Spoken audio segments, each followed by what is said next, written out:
Chapter 721. From 6 to 7 o'clock a.m., the simulated sky lighting was adjusted to its brightness. With the support of electricity, the ventilation system sent a cool breeze that brushed against the child's face. The slight light and touch triggered Polio's biological clock. He blinked and woke up from his sleep. His face was wrinkled. The warm and hard metal arm had left a few marks on his face, and it was bumpy to the touch. His neck wasn't comfortable either. Aya, how did I sleep last night? The grogginess from waking up couldn't subside. Polio felt that his head was swaying left and right, and he was going to fall down at any moment. Should I sleep for a while? Oh, it's better not to. I seem to have forgotten something, and it's a terrible memory. He rubbed his eyes with his left hand and rummaged through his blurry memory. The room door knocked twice before it was pushed open. Polio, today's breakfast is egg porridge. Wash up quickly before it gets cold. Oh, I understand, Aunt Fun. Polio shook his head and propped himself up from the floor. His memory surfaced. His mother was away, and Aunt Fun delivered breakfast every morning. It was mealtime, and then, Aunt Fun. Polio jumped up and chased after her. Yen Fun turned around and caught Polio, who was like a cannonball. After physical contact, the ridiculous distance between the dream and reality was bridged. Polio's heart was pounding, and he lifted his head nervously to size up Fun. In his eyes, Aunt Fun's face was still fine, but there was an obvious strangulation mark on her neck, and her complexion was also very pale. These details shattered the illusion of a peaceful daily life, and made everything in the surroundings quickly become real. Polio remembered the previous night, the submarine escape, the accident, and Mr. Furnace. He wept beside Furnace, the magical charging, and his confession. All sorts of scenes flashed past his mind, and he linked them together. It was supposed to be a prelude to a battle. Polio was prepared to fight, but, Aunt Fun, did you see Mr. Furnace? Yen Fun smiled and gave Polio a peck on his cheek. Then, she placed her cheek behind his head and said softly, "Of course, I saw him. Thanks to your help, I didn't delay your breakfast." "Don't play it down." Polio grumbled loudly. He could smell the scent of blood and medicine on Aunt Fun's body. Her injuries weren't light. Yen Fun smiled and looked at Polio as she said, "Aya, I'm sorry, but that's the truth." Polio looked down on the behavior of treating him like a child, but he couldn't do anything to Aunt Fun. He could only compromise and ask, "Where's Mr. Furnace?" Mr. Smelter had something to do and left first. He also drove the off-road vehicle in the exhibition hall. Sheng Hui, 28 points. Polio remembered that the off-road vehicle was a souvenir assembled by his mother. Though it was priced, it wasn't for export. Oh, Mr. Furnace mentioned it last night. But what does 28 points mean? I might as well just drive away. Polio felt that the logic of an adult was ridiculous. It diluted his focus on the series of unknown events last night. Yen Fun used other factors to distract him. "Before leaving, Mr. Furnace gave you a gift and asked me to pass it to you. It's a pity that it's too big, so I can't carry it up. You'll have to go down and take a look." Polio went downstairs in a daze and arrived at the exhibition hall. The powerful and domineering hand-assembled off-road vehicles were no longer there, but the shop didn't feel empty because there was a large number of hand-assembled off-road vehicles. Another gigantic fellow occupied the original spot. It was a thick reptile with 4 limbs and a long tail. Its head and neck were one and the same. Its grayish-black skin looked smooth and seemed to be wrapped in a layer of water film. There were yellowish-green round spots and protrusions on its skin. The color contrast was very strong. "AI, is this a salamander? It's so big." Polio recognized the commonly seen amphibian in the karst cave. Its body was too big. Its head and body were about 2 meters long, and its flat tail was about the same length as the rest of its body. It was a huge creature that was about 4 meters long. With Polio's small body, he wouldn't be visible even if he was swallowed. Yen Fun confirmed, "It's a giant salamander." It's a mutant that lives in the karst cave waterway. Is this the gift? Mr. Lava is a beast tamer? Polio didn't dare to believe it. This large creature exceeded his expectations and understanding of gifts. He didn't care about what happened last night. He widened his eyes and sized up the giant salamander. He wanted to touch it, but Yen-Fen stopped him. This creature has a bad temper. Your small arms and legs won't be able to touch it. Wear this. As she spoke, Yen-Fen placed a translucent leather ring and metal bracelet on the wrist of Polio's mechanical right arm. Though the combination of the leather band and metal was strange, the size of the bracelet was made according to the interface of the mechanical arm. It fitted perfectly and didn't affect the functions of the mechanical arm. Polio sized up the new accessory curiously and discovered a small creature crawling inside the translucent leather band. It was a fiery red ant, a real living creature. It was crawling in the hollow tunnel of the leather band. Polio didn't know how it was sealed in. It was interesting, but it was also confusing. Put in your thoughts. That's what Mr. Furness said. Yen-Fen's tone was rhythmic as though she was reciting a poem. Though we have to work hard to operate the mechanical arm without electricity, we can start from the basics. With her voice and Polio's focused gaze, the ants crawling in the leather bracelet seemed to have received a signal, and their movement stopped. At the exhibition platform, the giant salamander, who was lying lazily on the ground, suddenly lifted its head and twisted its body. Its bulging eyeballs rotated as it looked in the direction of Polio and Polio. Polio and Polio stared at each other. Polio held his breath and exclaimed, "Wah!" Using the chain configuration to link the individual brainwaves with the sensory organs of a single Vulcan ant. Then, through the condensation ring's global sensor network, it will connect with the Vulcan ant population. Simplified operating instructions and related interfaces have been added in the middle. It can partially realize intelligent operation, allowing idiots to operate. There are no problems with the basic idea, but it takes up a bit more resources and harasses the manipulator behind the scenes. After all, it's not like watching a child. I can optimize it further in the future. Luo Nan's brain operated at high speeds. He went over the design model of the present that Midnight had drafted in his mind once more to make sure that there were no obstructions. And from the feedback from the sensor network, Polio was having a lot of fun. Everyone was to their liking. Everything was perfect. Of course, this was just an embellishment after a series of tense events. It was a way of taking care of the cute little fellow. What Luo Nan truly needed to pay attention to was the entire plot thread he discovered last night. The Order of Justice and the Eye of Secret Contract were listed as one of the 3 great secret orders of the Amaterasu Order. Why would they be interested in the so-called holy relic of the Pheasant Order, something that even their own believers looked down upon? If this piece of information were to be sold, it would be enough for the various intelligence teams to give out month-end incentives. But what Luo Nan paid the most attention to in this entire thread was: Luo Nan, are you seriously listening to Teacher Li's words? Huh? Luo Nan shuddered. Only now did he come back to his senses. He noticed the people around him and the place they were in. Mrs. Luo Shuqing's gaze was stern. Her expression was furious as she sat on the sofa in the advisor's office. 2 meters away was the master of this office, Acumen College's dedicated advisor for the 10th grade, Mr. Li Mingda. Luo Nan himself stood across from the coffee table with the identity of a student who had committed a crime, receiving an education. However, his mind had been wandering outside the heavens just now. Old Immortal Mingda's words didn't even enter his ears. They were blocked out cleanly. It's fine. It's fine. A young man's mind is quick-witted. His imagination is rich. A moment of distraction is nothing. And I understand student Luo Nan's personality. I'm worried that he's overthinking things. Li Mingda gently twirled the grizzled beard beneath his chin. This retro style suited his appearance quite well. It really did give him the air of a sage. If the cold sweat on his forehead was a bit less, then it would be even more perfect.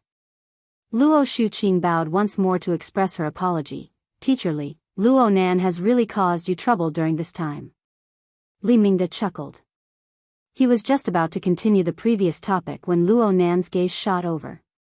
The back of his neck turned slightly cold and he shook his head vigorously on the spot. "No, no, no.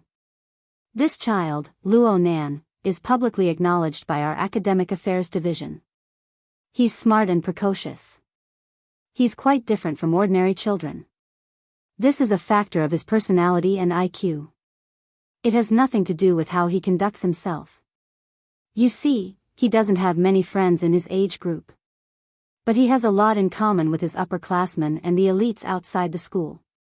Hee, that scoundrel Xie Junping has given him quite a few rotten ideas. Hu Huaying comes over every day to clean up his mess. The second generation of the construction society gnashes their teeth in anger at the mention of him. The Mystic Arts Research Society is directly surrounded by him. He brings bodyguards to the school and he openly flirts with society girls. All of you parents really don't know." Hiss. Li Mingde's hand exerted strength and broke 2 strands of his beard. His lower jaw and heart twitched twice, but in the end, he maintained the demeanor of a teacher. "Mrs. Luo, we can't use ordinary eyes to look at special talents. Student Luo Nan has participated in many activities in this school year. He has also obtained outstanding results. Actually, this is something that the school and us teachers are happy to see." Luo Shuqing revealed a courteous and dignified smile to conceal her awkward and complex emotions. Perhaps Li Mingde saw through it, or perhaps he was completely indifferent. He just continued to speak according to the established plan, but in today's era of authority, one accepts the convenience of intelligence and also bears the restrictions of intelligence. In this way, some rules that are very suitable for ordinary people are used to treat geniuses. That's right, it's a student with extraordinary talent like Luo Nan. These rules often appear rigid and unreasonable. The school also hopes to find a plan that satisfies both sides. Student Luo Nan's special talent will be preserved to the greatest degree while finding a suitable and compliant space for him. Therefore, we discussed for a bit. Perhaps Mrs. Luo, as his guardian, can be flexible and jump out of the boundaries of linear thinking. Luo Shuqing took a deep breath. What do you mean? Chapter 722. By the time the aunt and nephew left the office building, the golden-red rays of the late spring setting sun had already traversed more than half of the campus. The rays were cast from the angle between the North Shore jungle and the Long River, casting a thick film of light over the bright green wetland vegetation. Luo Nan slightly narrowed his eyes.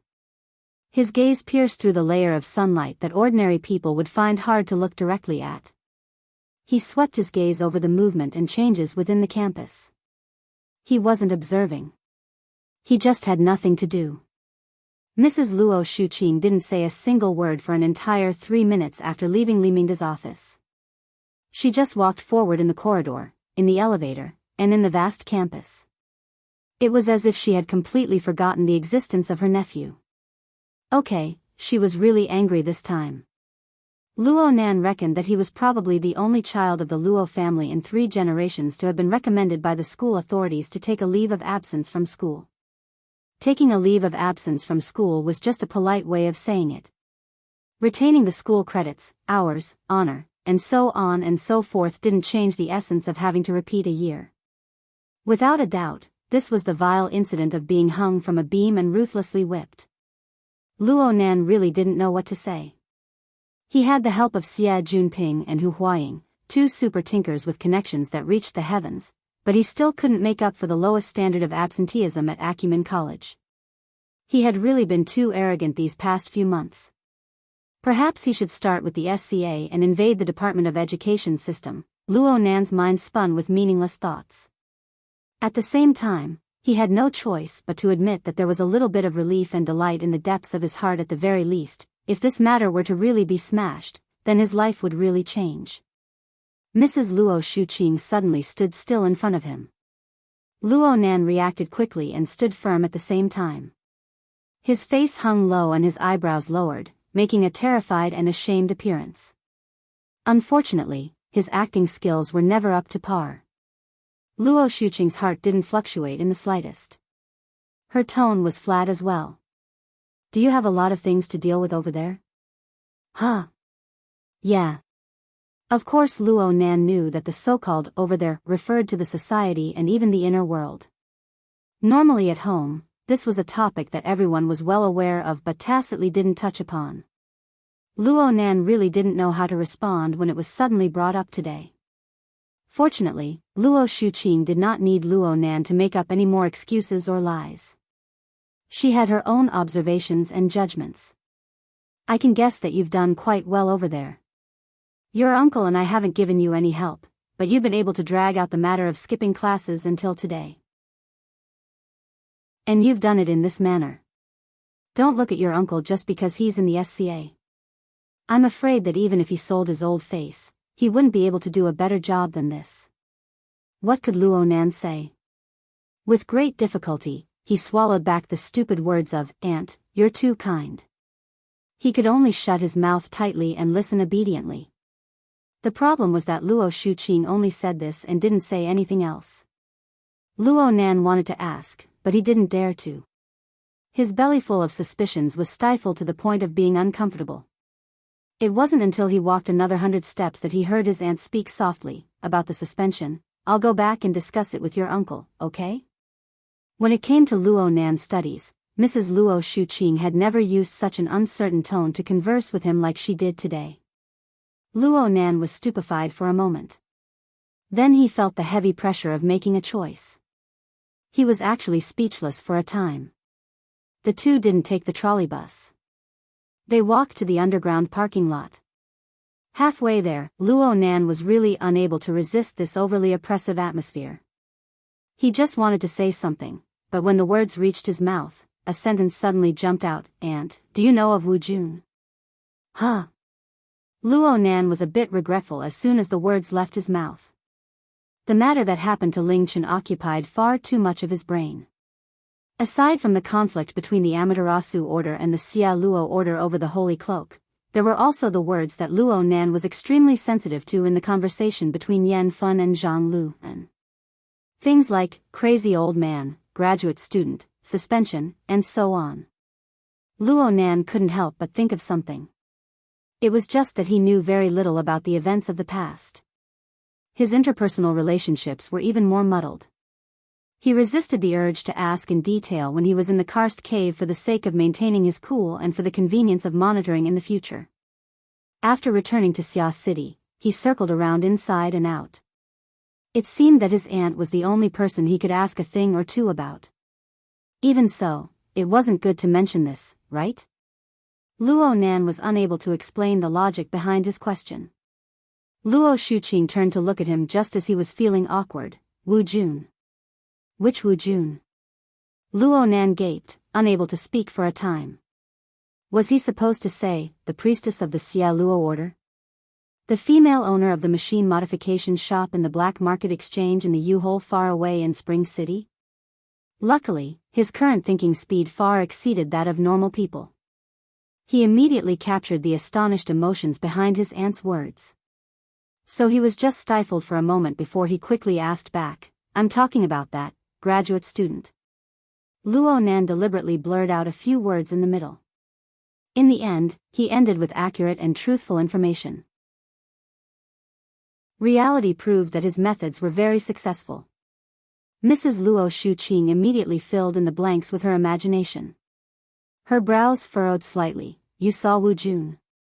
When did she return to Xia City?" "Oh my, there's actually a way." Luo Nan still wanted to confirm things. He spoke cautiously, "That Mrs. Wu. She's my grandfather's graduate student." "Did she stay in the wilderness for many years?" "Yes. Wu Jun was recommended to your grandfather's laboratory in the year 75, right after your parents. She was only 20 years old at the time. She was still a silly little girl." "Where did you see her? Was it a chance encounter, or did she come looking for you?" Luo Nan felt that his aunt was quite nervous, and he was suspicious. Was it because she knew of Wu Jun's current identity? Or was there some other sensitive situation that she didn't want him to know about? Luo Nan pondered in his mind, but he still spoke half-truths and half-lies. I've never seen her before. I just heard about her from someone else's mouth. I just asked in passing. Who told you? It was senior sister Tian Si. She's the one who went on a blind date with third brother Mo Chio. In the end, it didn't work out. Right now she's a graduate student of Professor Pan, one of the Institute of Architecture and Design. You seem to have met her some time ago. Luo Shuqing had a bit of an impression. She nodded and let out a breath of relief subconsciously. Indeed. Professor Pan's younger brother, Dr. Panda, helped to evaluate and recommend the group of graduate students that went to the wilderness back then. You're quite familiar with that senior sister Tian.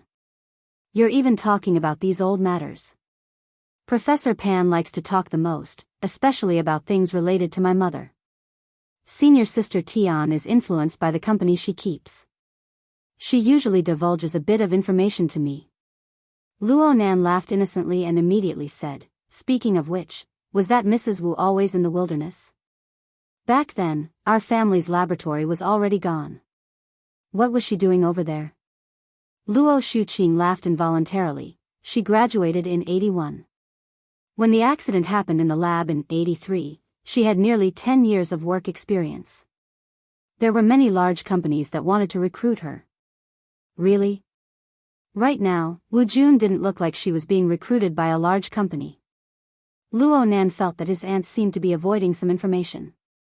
He immediately asked, "You're so clear about this matter. Has Wu Jun always been in contact with our family?" "No. We haven't seen each other in many years." "Oh. How long has it been?" "It's been around 6 or 7 years. The last time I saw her was around 90 years ago." "Huh. I should be able to remember things back then. How come I don't have any impression of her at all?" "She doesn't come often. She just comes every 1 or 2 years to see your grandfather and understand his condition. She goes straight to the sanatorium. How could there be such a coincidence?" "Hey, why do you have so many questions? Do you have bad intentions in your stomach?" "How could that be?" Luo Nan understood that it would be very difficult to get any more information from his aunt for the time being.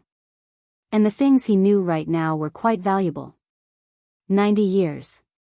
This time period was extremely sensitive to Luo Nan. This was because it was from that year that he began to refer to his grandfather's notes. He began to research formatting theory without any hesitation. It was also in that year that Yan Hong's academic misconduct came to light. Quantum Corporation's Deep Blue platform began its trial operation. Of course, the last time his father showed his face and gave him the flexible e-ink screen with the external neuron was also in the same year.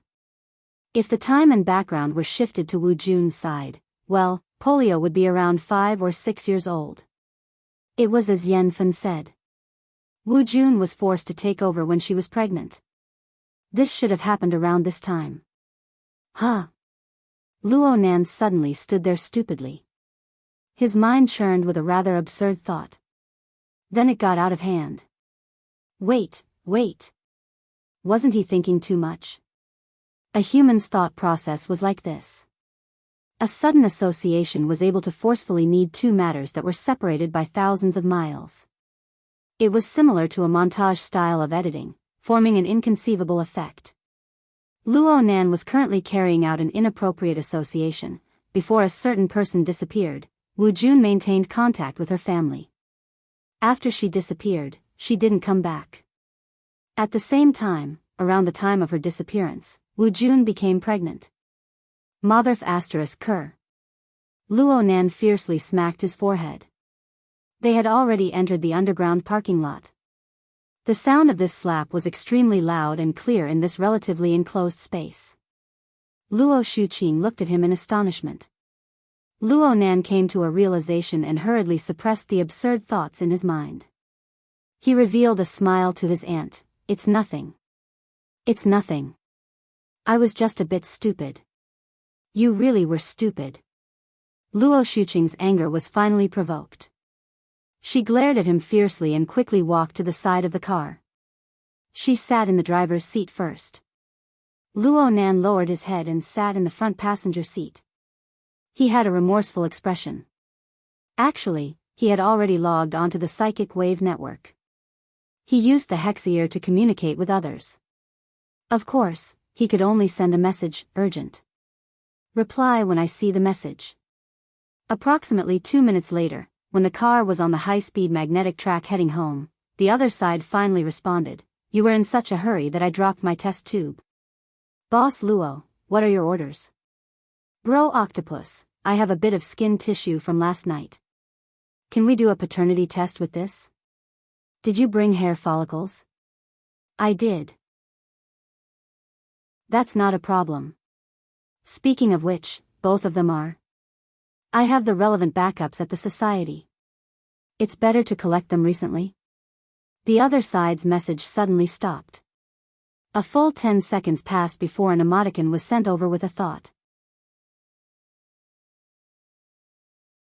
Chapter 723. Nanster, did you kill someone? I didn't. But you messed up. I didn't. Then why did you do a paternity test? I did a paternity test for different mothers. Then it was your dad messing around. Believe it or not, I'll really kill someone. Luo Nan had to endure the wild bombardment of friends and family on the psychic wave network from evening to after dinner. There was also a family meeting about taking a leave of absence from school in the middle. He was mentally and physically exhausted before 9 o'clock. He just wanted to cover his head and sleep when he returned to his room. The after effects of the situation continued to spread. According to Bamboo Pole's estimates, by tomorrow morning, news of the proponent of the cage and configuration theory, the mental side genius Professor Luo Nan conducting a secret paternity test and suspected of having an illegitimate child would fill all the major forums, discussion groups, tabloids, and other platforms of the inner world. It would become one of the hottest topics of conversation in the inner world. The culprit, Octopus, was in a stupefied state. He was quite unlucky. When Luo Nan contacted him, he was working as a volunteer in the branch's biological laboratory. He was being exploited.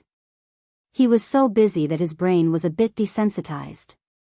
From what he saw at the time, Luo Nan's request was too simple.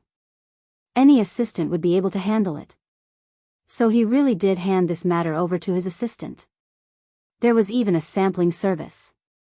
And so, the beautiful and cute Miss Assistant, who had a screw loose in her head and a slightly wide lip structure, was driving to Luo Nan's house when the news completely exploded. In a sense, this was a very serious leak. It was said that Yuan had dragged Octopus off the laboratory table and thrown him into the interrogation room. Then Octopus used the room as a refuge. He crouched down holding his head and refused to come out.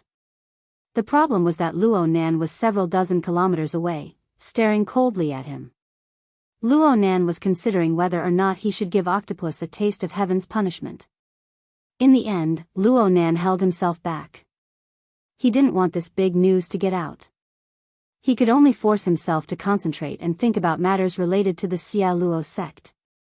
Even though the paternity test results had yet to come out, Luo Nan could confirm that this tiny sect had a very close relationship with his grandfather and the wilderness laboratory of yesteryear.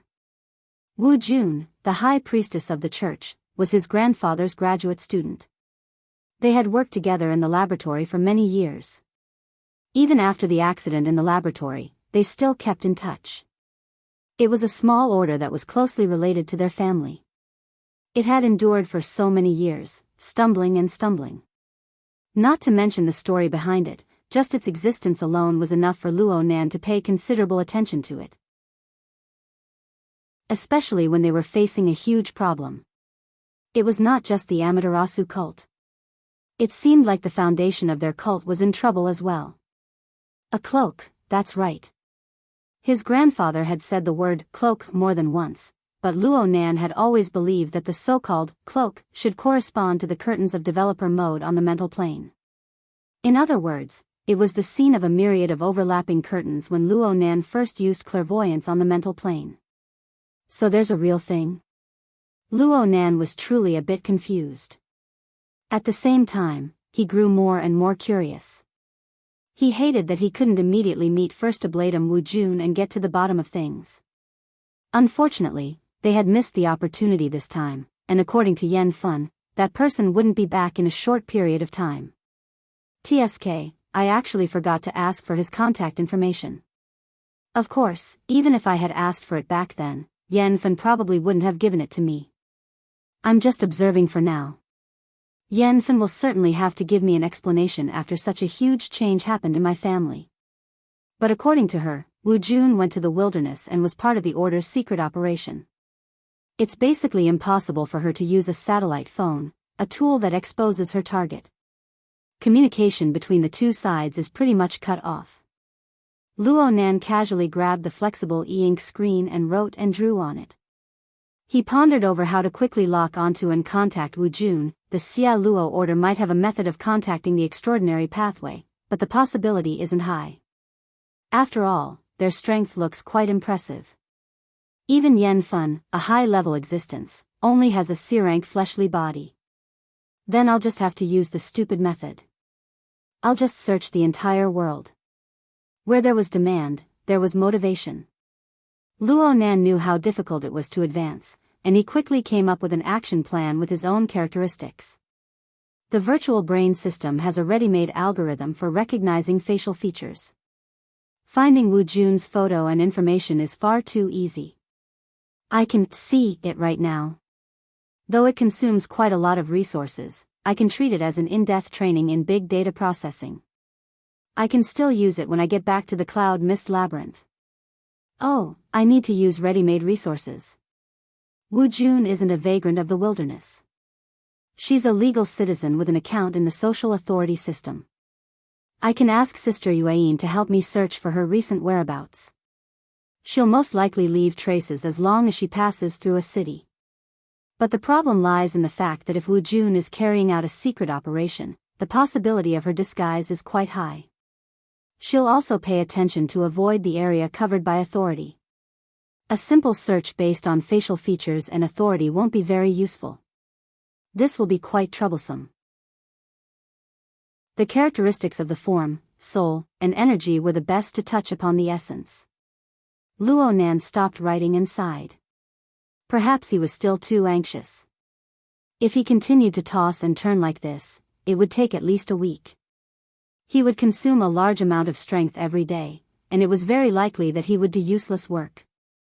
He didn't forget that the most pressing task right now was to get used to the biochemical reactor he brought back from Spring City as soon as possible. He needed to erase the hidden dangers of the cloud world as soon as possible. Oh, look at what I've drawn. Right now on the flexible e-ink screen, there was a list of simplified steps and keywords to take note of. There was a schematic diagram of the algorithm needed for a global search. There was a basic outline of Wu Jun's store that was being monitored from 2,000 kilometers away.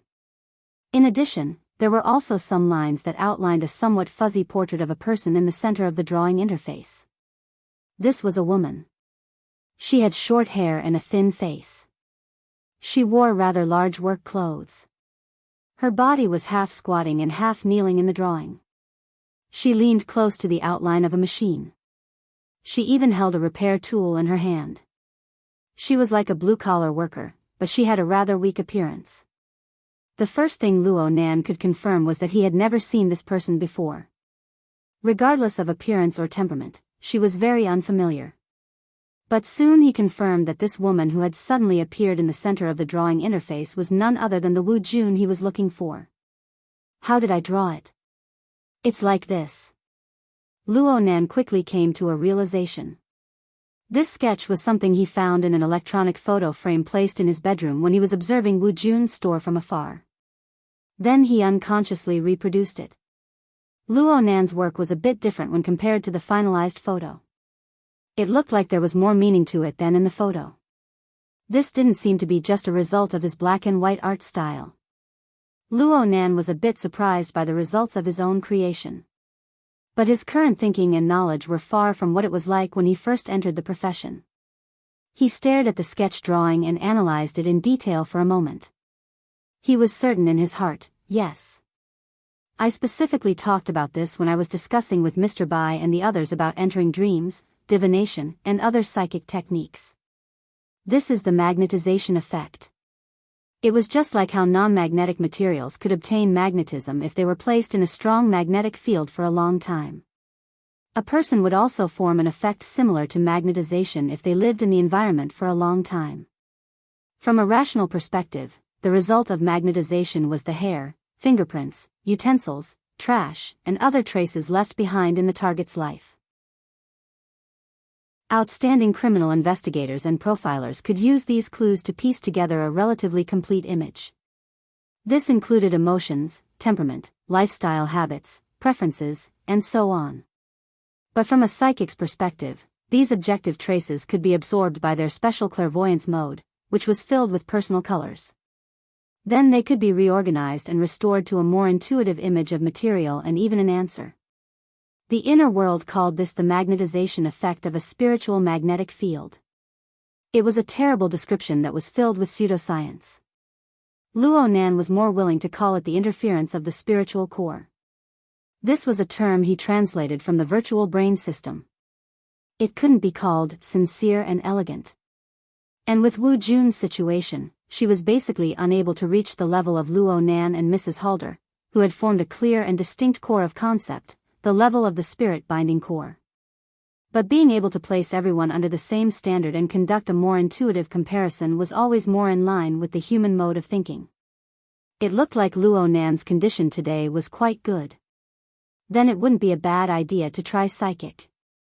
In a certain sense, this was a shortcut for Rui Wen to traverse through space. If she could cross over. The digital pen in Luo Nan's hand drew on the flexible screen's work area. He tried to add a new element to this work, a more directional element. Maybe the cloak would be good? It was as if a myriad of curtains crisscrossed and flew in the air before Luo Nan's eyes. They extended into the boundless depths, forming a marvelous scene that Luo Nan jokingly called developer mode. Of course, this scene had a deeper level of meaning, but Luo Nan didn't need to analyze it right now. He just treated it as a kind of creative element, trying to add it to the sketch work that was nearing completion. A clear purpose formed a kind of stimulation, causing Luo Nan's thoughts and emotions to diverge. He connected them in a series of disturbances. An even deeper and more complex scene was excavated from the memories of his brain. At the same time, it was excavated from the 500 million square kilometers of land and sea, the tens of billions of humans, and the tens of billions of species of life. Objective facts, subjective emotions, simple desires, complex thoughts. Everything formed a sea of information that was enough to crash the brain of any powerful individual. Even though Luo Nan had the external neuron to protect his body and the virtual brain system to keep watch, he wouldn't take the risk to do some analysis. He just relied on his intuition and a few willful emotions that were close to his aesthetics. He picked a few characteristic points at random and used them as a foundation to draw a silhouette of the modeled sea of information. The digital pen finally dropped down. In a short few seconds, Wu Jun's portrait, which was already a bit fuzzy in the drawing area, was nearly completely hidden under the shadows of the simulated ink. It was as if it was submerged by the surging waves of the sea under the curtain of night. Chapter 724. Ocean Waves. Ocean. This was a concept with practical significance. Luo Nan used such a marvelous method to grasp the first fragment of rational significance from the intuitive information of the primal chaos. The electronic pen paused for a moment, then it spun on Luo Nan's fingertips. With this spin, the entire world sensing network of 500 million square kilometers shrunk by a third. The source of information provided by the billions of humans and billions of living beings was cut off by at least half. Of course, what remained was an enormous amount of information. It was mottled and turbid. There were no meaningful details that could be described. But Luo Nan's choice created some sort of direction for them. It was no longer a vast expanse of haze. Instead, it flowed, forming a general direction and trajectory. In this stage, the information directly gathered from the material plane of reality naturally retreated to a supporting position. And the subjective information that went through the perception, thought, and processing of humans and other living beings formed a torrential turbid flow that surged forth. The turbid flow did not flow in the direction of north, south, east, or west. It did not surge up and down. Instead, it followed the special dimension of the human heart. It rushed forward under the relatively restricted external environmental conditions. It was also at this stage that the guiding strength of the virtual brain system's rules toward Luo Nan weakened. The wraith sign in the depths of the void spontaneously leaped out, wantonly swimming within the turbid flow of the human heart. Luo Nan's eyebrows jumped lightly. If this were 4 months ago, he would not have furrowed his brows no matter how the wraith sign leaped. But after discovering the abyssal sun disk, Luo Nan could not help but ponder every time the wraith sign acted spontaneously. Then again, there was no point in pondering. Could Luo Nan shield himself from the influence of the abyssal sun? The answer was no. In reality, Luo Nan had endured the heat conduction of the abyssal sun disk every moment of the past 4 months. Although he would ignore this heat conduction most of the time due to the difference in degree, this objective fact existed on the subjective mental plane. It still existed in a powerful anchoring manner. This was especially true when Luo Nan temporarily abandoned the virtual brain system to explore the mysteries of the turbid flow of the human heart. This influence was even more direct. In this sense, Luo Nan had taken the initiative to step into the domain of the abyssal sun disk. He went to observe and learn the rules and laws that affected the control of emotions and desires. Since that was the case, there was nothing more to say. Luo Nan's subtle state of mind was like a drop of water thrown into the sun. It evaporated without a trace in an instant. Correspondingly, he calmly accepted the heat that came from the abyss sun wheel. He went a step further to experience the vague laws behind the heat. It was at this moment that a great sun leapt out of the boundless turbid ocean, radiating scorching light and heat, as well as even more penetrative and even destructive power to every level of the turbid ocean in the human heart. Some emotions and desires were instantly vaporized. Some were blown into pieces and lost all meaning on all levels. However, there were still some that, under the bombardment of stimulating energy, revealed information that was previously hidden even deeper. The turbid currents, which had been chaotic in the first place, became even more chaotic. However, under the powerful blast of the abyss sun wheel, the meaningless and low-level information was almost wiped out. What was left was the marvelous water plants and floating objects. Hiss! Cat Eyes woke up from her nightmare once more. The shadow of the human-faced arachnid was annihilated within the brilliant sun disk. However, the crisscrossing chains became even more twisted and taut. There was even a chain that clutched her neck, dragging her along with the vast and boundless chains and spiderweb into the depths of the turbid current. The spiderweb forcefully churned within the turbid current, entangling countless impurities and trash. Of course, there were some catches that Cat Eyes could not understand. She herself was one of the catches. She had long since been bound to it, unable to escape.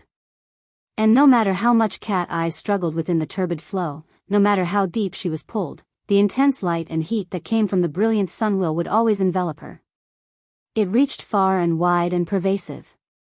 It increased the temperature layer by layer, causing her already extremely fragile willpower to distort, collapse, and boil over together with the impatient emotions at the bottom of her heart. During this process, Cat Eyes felt Luo Nan's gaze. It was not focused on her. Instead, it was focused on all things within the turbid ocean. It was focused on all the distorted and fragmented images and information. Therefore, his gaze was dignified and cold. It blended together with the powerful light of the sun disk, dictating the life and death of all things within the turbid ocean. He was aloof and remote, like a god. Cat Eyes was unfortunate. This was because she understood the source of all unforeseen events more clearly than the ignorant existences around her. Therefore, she was the equivalent of looking directly at a god. She endured an even deeper level of destructive pressure. However, Cat Eyes was fortunate. At the very least, she was within the scope of the rules of this grand system. She was close to a god, possessing a bit of the right to pray or beg. Huff. Huff. Cat Eye's breathing was still heavy for a long time after she woke up.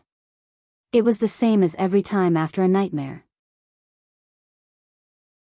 Her clothes were completely drenched, and the bedsheet beneath her was not able to escape from misfortune. A large amount of heat was lost, and the mental exhaustion was 10 times, 100 times greater. It caused her to hover on the brink of collapse. She wasn't even willing to get up. She just raised her eyelids with great difficulty and looked at the ceiling. Her vision was completely unfocused. Instead, Yuan's words from the early hours of the morning echoed in her ears. He is currently probing the world. What he probed out was a storm that stirred the world. That wasn't stirring. It was a calamity. Unknowingly, the angle of the sunlight from the outside world had shifted. It shone through the gap in the curtains and fell on the end of the bed, forming a bright edge of light. It also lightly stuck to her smooth calves, bringing a slight warmth. Cat eyes instinctively twitched. Her calves shrunk back. She could not help but recall the reality of her nightmare, the memory of being illuminated by the radiant sun. Unfathomable and pervasive. It was easy to find adjectives, but the experience of being penetrated, of being peeled open, of having no privacy from the inside to the outside, of having no cover at all. Even the most basic of self-esteem was unbearable. You bastard who bites the hand that feeds you. Cat Eye's little favorable impression of Luo Nan had only been separated by 2 nights, but it had turned to ashes under the roasting of the sunlight. Of course, she definitely would not keep these words bottled up in her heart. Cat Eyes simply dialed Luo Nan's Hexier number, threw these words over, and hung up in an instant. Luo Nan responded in an instant, taking the initiative to call back, "Sister Cat Eyes, are you okay?" Even though it was the psychic wave network, there were some things that could not be said too clearly on this public line. Cat Eyes responded snappily, "Don't bother me." Then she hung up. Luo Nan was well behaved. His revenge was basically a success. But why was it that his revenge, which was supposed to be a form of venting, carried with it a wondrous fear, excitement, and even an inflated sense of accomplishment? Bastard. Cat Eyes cursed once more. She pounded the bed, but in the end, she still crawled up. She fiercely pulled the curtains tight, not letting a single bit of light leak through. Only then did she go and freshen up. A hot bath really did help soothe the mind. Cat Eyes at least had the appetite to eat breakfast by the time she came out of the bathroom. She also skimmed through the news in passing. There were no surprises. Aside from 2 or 3 authoritative news platforms that maintained a bit of modesty, the various media apps, forums, and discussion groups of all sizes of the inner world had already been overrun by gossip such as Luo Nan secretly did a paternity test, or became a father at 16. The corner of Cat Eye's lips twitched, but she still did not laugh. Indeed, there was nothing funny about it. This was because Cat Eyes and other women who had a close relationship with Luo Nan were all within the scope of the sputtering attacks. Aside from Cat Eyes, Zhang Yingying and even Yuan were caught up in these rumors. They were all spread around, and some of them were even accompanied by specious photos and video materials. Titles such as Master Luo's harem actually became rampant for a time. Thanks to the genius teacher Luo, Cat Eyes actually had the momentum to become an internet celebrity of the inner world overnight. TCH. Go find Her Majesty Empress Wu if you have the guts. With that person's high profile, there was no need to blindly take photos. There were plenty of photos and videos. During this time, Cat Eyes received messages of comfort and ridicule from her circle of friends one after another. She was basically unperturbed by this. From her perspective, if she really had to be tossed around like last night from time to time, then it would be better for her to be killed. She finished eating breakfast, but before she could even tidy up, her ears vibrated slightly. A new message was sent over, and it came from Luo Nan. Cat Eyes received it, and her eyelids twitched. It was a form, and the title was Paternity Relationship Appraisal Opinion. Alright, after eliminating the meaningless standard phrases and the long list of gene loci, the final analysis and appraisal results were meaningful. The DNA typing of samples A and B at the 20th TR gene loci tested this time is unable to detect homologous hereditary genes. This does not conform to the laws of Mendelian inheritance. According to the results of the DNA genetic marker typing, it does not support the existence of a blood relationship between sample A and sample B. This was great. All the holes in one's imagination were slapped to death in the blink of an eye. Cat Eyes whistled, but before her voice could fall, the other side had already retracted the message. What came next was an awkward emoticon. I sent it wrong. I should have sent it to my friends and family to prove my innocence. Cat Eyes was stunned. She was really unable to match this awkward emoticon and message with the cold and dignified gaze from last night. Is there really nothing wrong with this fellow? Is there something wrong with me? Her thoughts flowed absent-mindedly. Only after a long while did she reply with a perfunctory, "What a pity." This could be considered her usual attitude of taking pleasure in other people's misfortune. The other side instantly replied with another message, but this time it was a hand-drawn sketch. The center of the image seemed to be that of a woman, but the shadows of the lines were smeared away. All that was left was a faint blurry silhouette. And behind this blurry silhouette, there was a technique of perspective. The depth of the image was realized, and another silhouette was outlined. As for why she noticed it, it was because Luo Nan had deliberately marked this silhouette. It looked like Chapter 725. The Psychic Drawing. After tossing and turning for an entire night, this was what came out. Cat Eyes endured the loathsome sun as she headed west from her home in the city center. She crossed several hundred kilometers to arrive at the black market in the outskirts of the satellite city of Xia City, Mengzhong. All of this was thanks to Luo Nan and his latest work. She had not forgotten that she had fallen into this pit in the first place because of this damned psychic drawing. A certain someone actually had the face to ask her to come out and scout for information. What did he mean by, "It involves the black market"? It's not good to disturb Sister Yuan. It was clearly revenge. Revenge. She was muddle-headed. Why didn't she smash the drawing into that fellow's face back then? Oh, she couldn't hit him even if she did. Ungrateful, despicable demon, shameless to the extreme, still trying to act innocent after getting a bargain. In any case, Luo Nan couldn't hear it. Even if he did, Cat Eyes wouldn't care. So all sorts of negative adjectives and adjectives piled up like they were free. It would be best if she could crush that bastard to death. Cat Eyes kept cursing in her mind. At the same time, she didn't forget to memorize all sorts of details on the psychic drawing, especially the outline of the cruise ship. Luo Nan said that he had blindly drawn it based on his feelings, but this was a psychic drawing. With Luo Nan's current fame, there would probably be plenty of people fighting over it if he were to take it out for auction. The location of the cruise ship on the drawing is too far away. Plus, its silhouette from the side. It feels like it's very high up. The top deck has many wing-like silhouettes. They might be antennas, bridges, and the like. Cat Eyes, whose mind was busy, finally stepped into the vagrant trade center known as the Wild Inn. The style of this cave-like building was closer to the original ecology. There were fewer customers during the day, so the owner took the opportunity to stock up and deliver goods.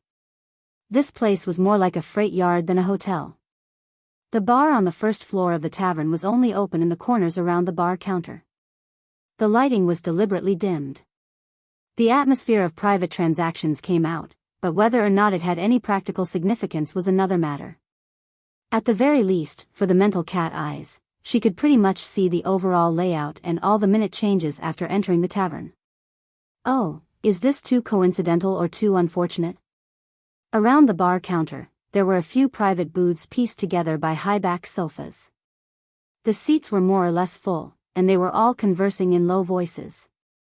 Cat Eyes walked in casually, inevitably drawing everyone's attention. Most people only raised their eyes and quickly focused on their own matters.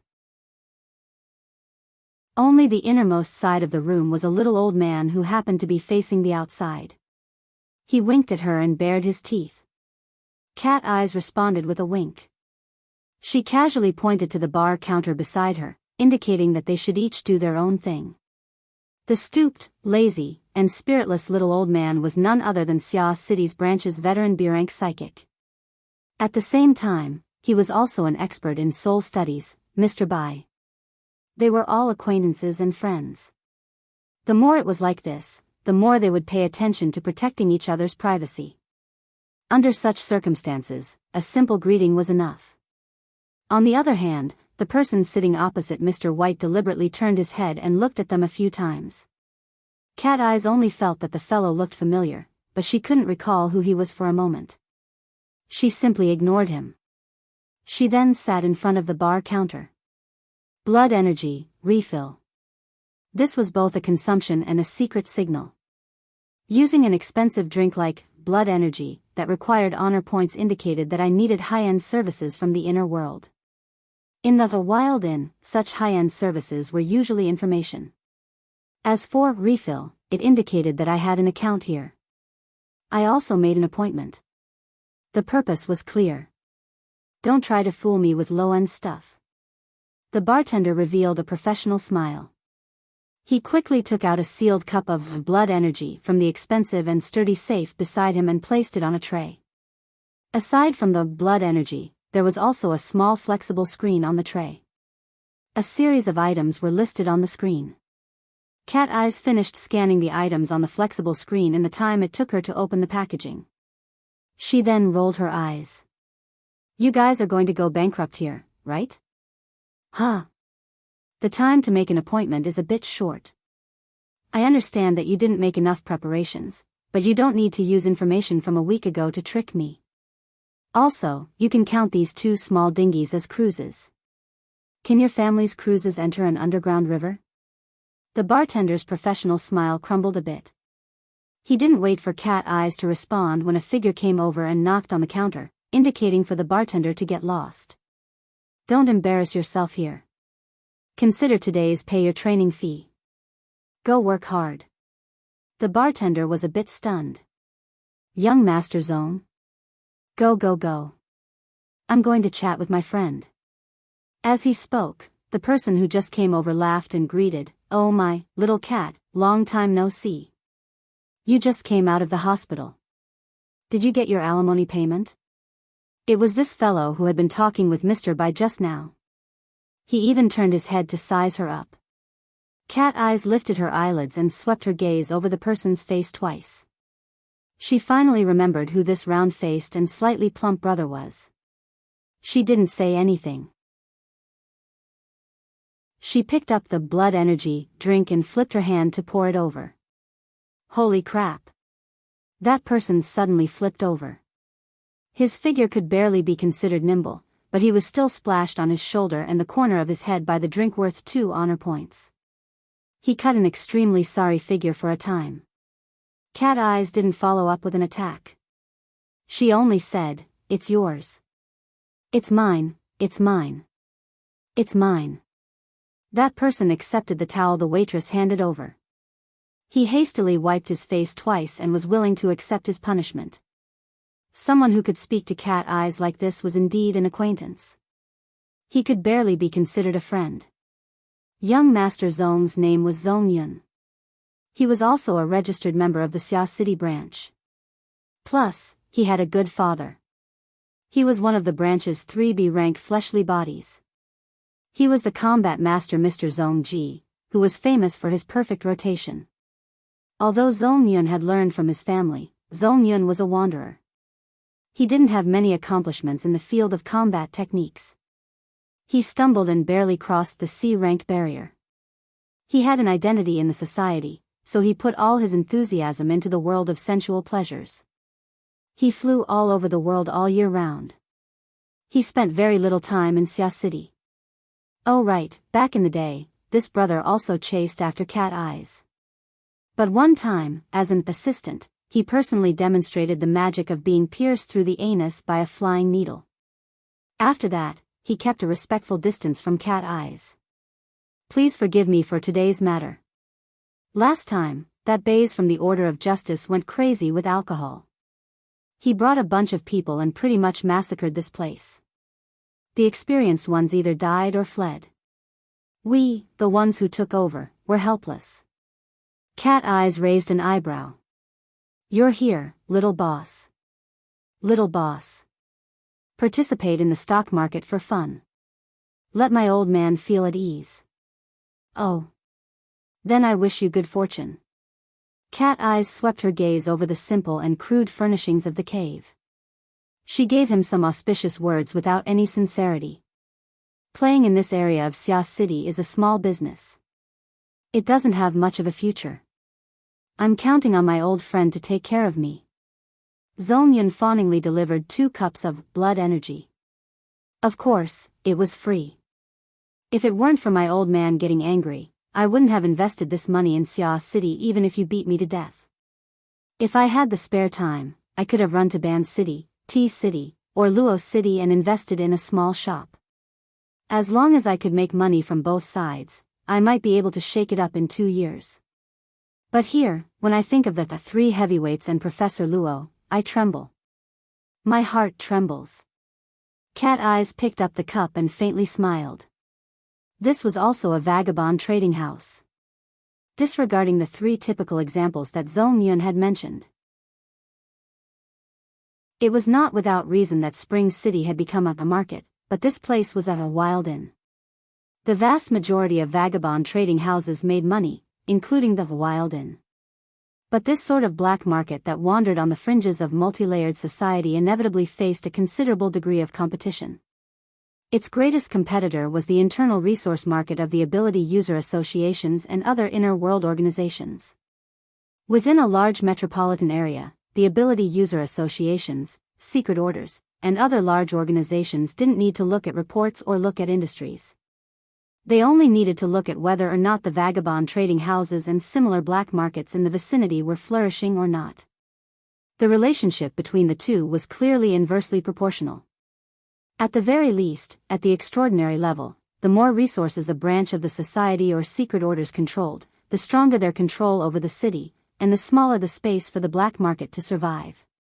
On the other hand, if the large organizations were poorly managed or intentionally connived, or if there were many organizations competing and keeping each other in check, the black market would have the opportunity to expand wantonly. Ban City, which was filled with all sorts of religious sects, T City, which was known as the paradise for maritime explorers, and Luo City, which was a tax haven, were all in such a situation. And in Xia City, where the 3 heavyweights were keeping watch, and Professor Luo had appeared out of nowhere, the wild inn was destined to only be a single auxiliary function of selling information and transferring supplies. It could only help a limited number of people become rich.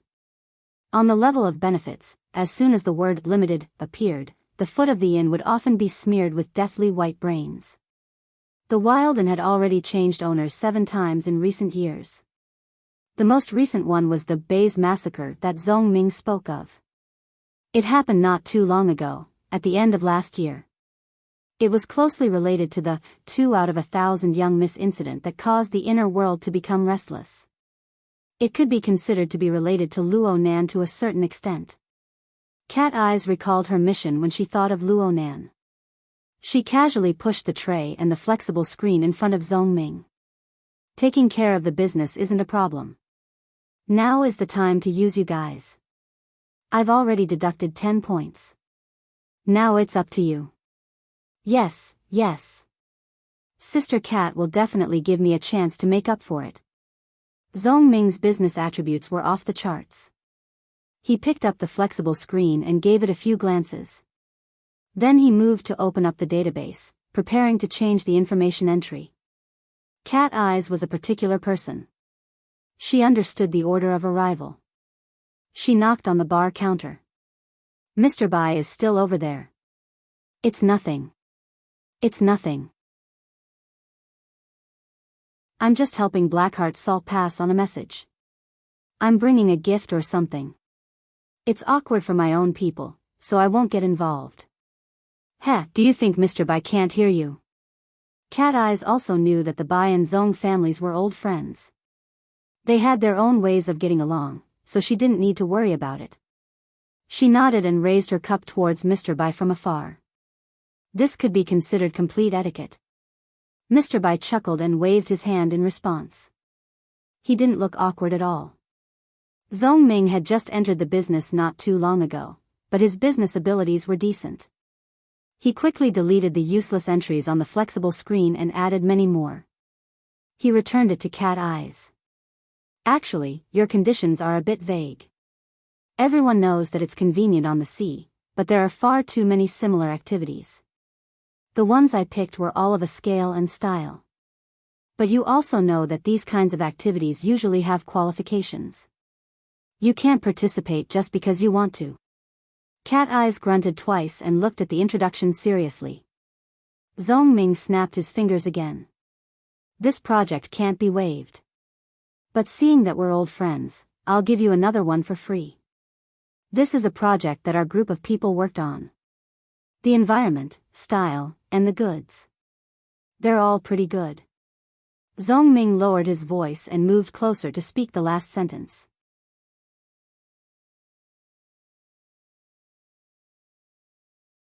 Chapter 726. Look, it's this ship, the Jade Light. It's basically confirmed to set sail from Ban City next month. It will cross the Pacific Ocean and pass through 5 large metropolitan areas before finally arriving at Luo City. During this time, there will be all sorts of large-scale activities, performances, auctions, fights, gambling, and everything else. Zhong Miao projected an aerial photo of a large cruise ship, the Jade Light, a humpback whale-class mothership cruise ship. 450 meters long, 52 meters wide, 22 decks, top speed 40 knots. It can carry over 15,000 people. The interior has its own dock and can park private yachts. The top deck can take off and land medium-sized fixed-wing aircraft. The cost is close to 3 billion.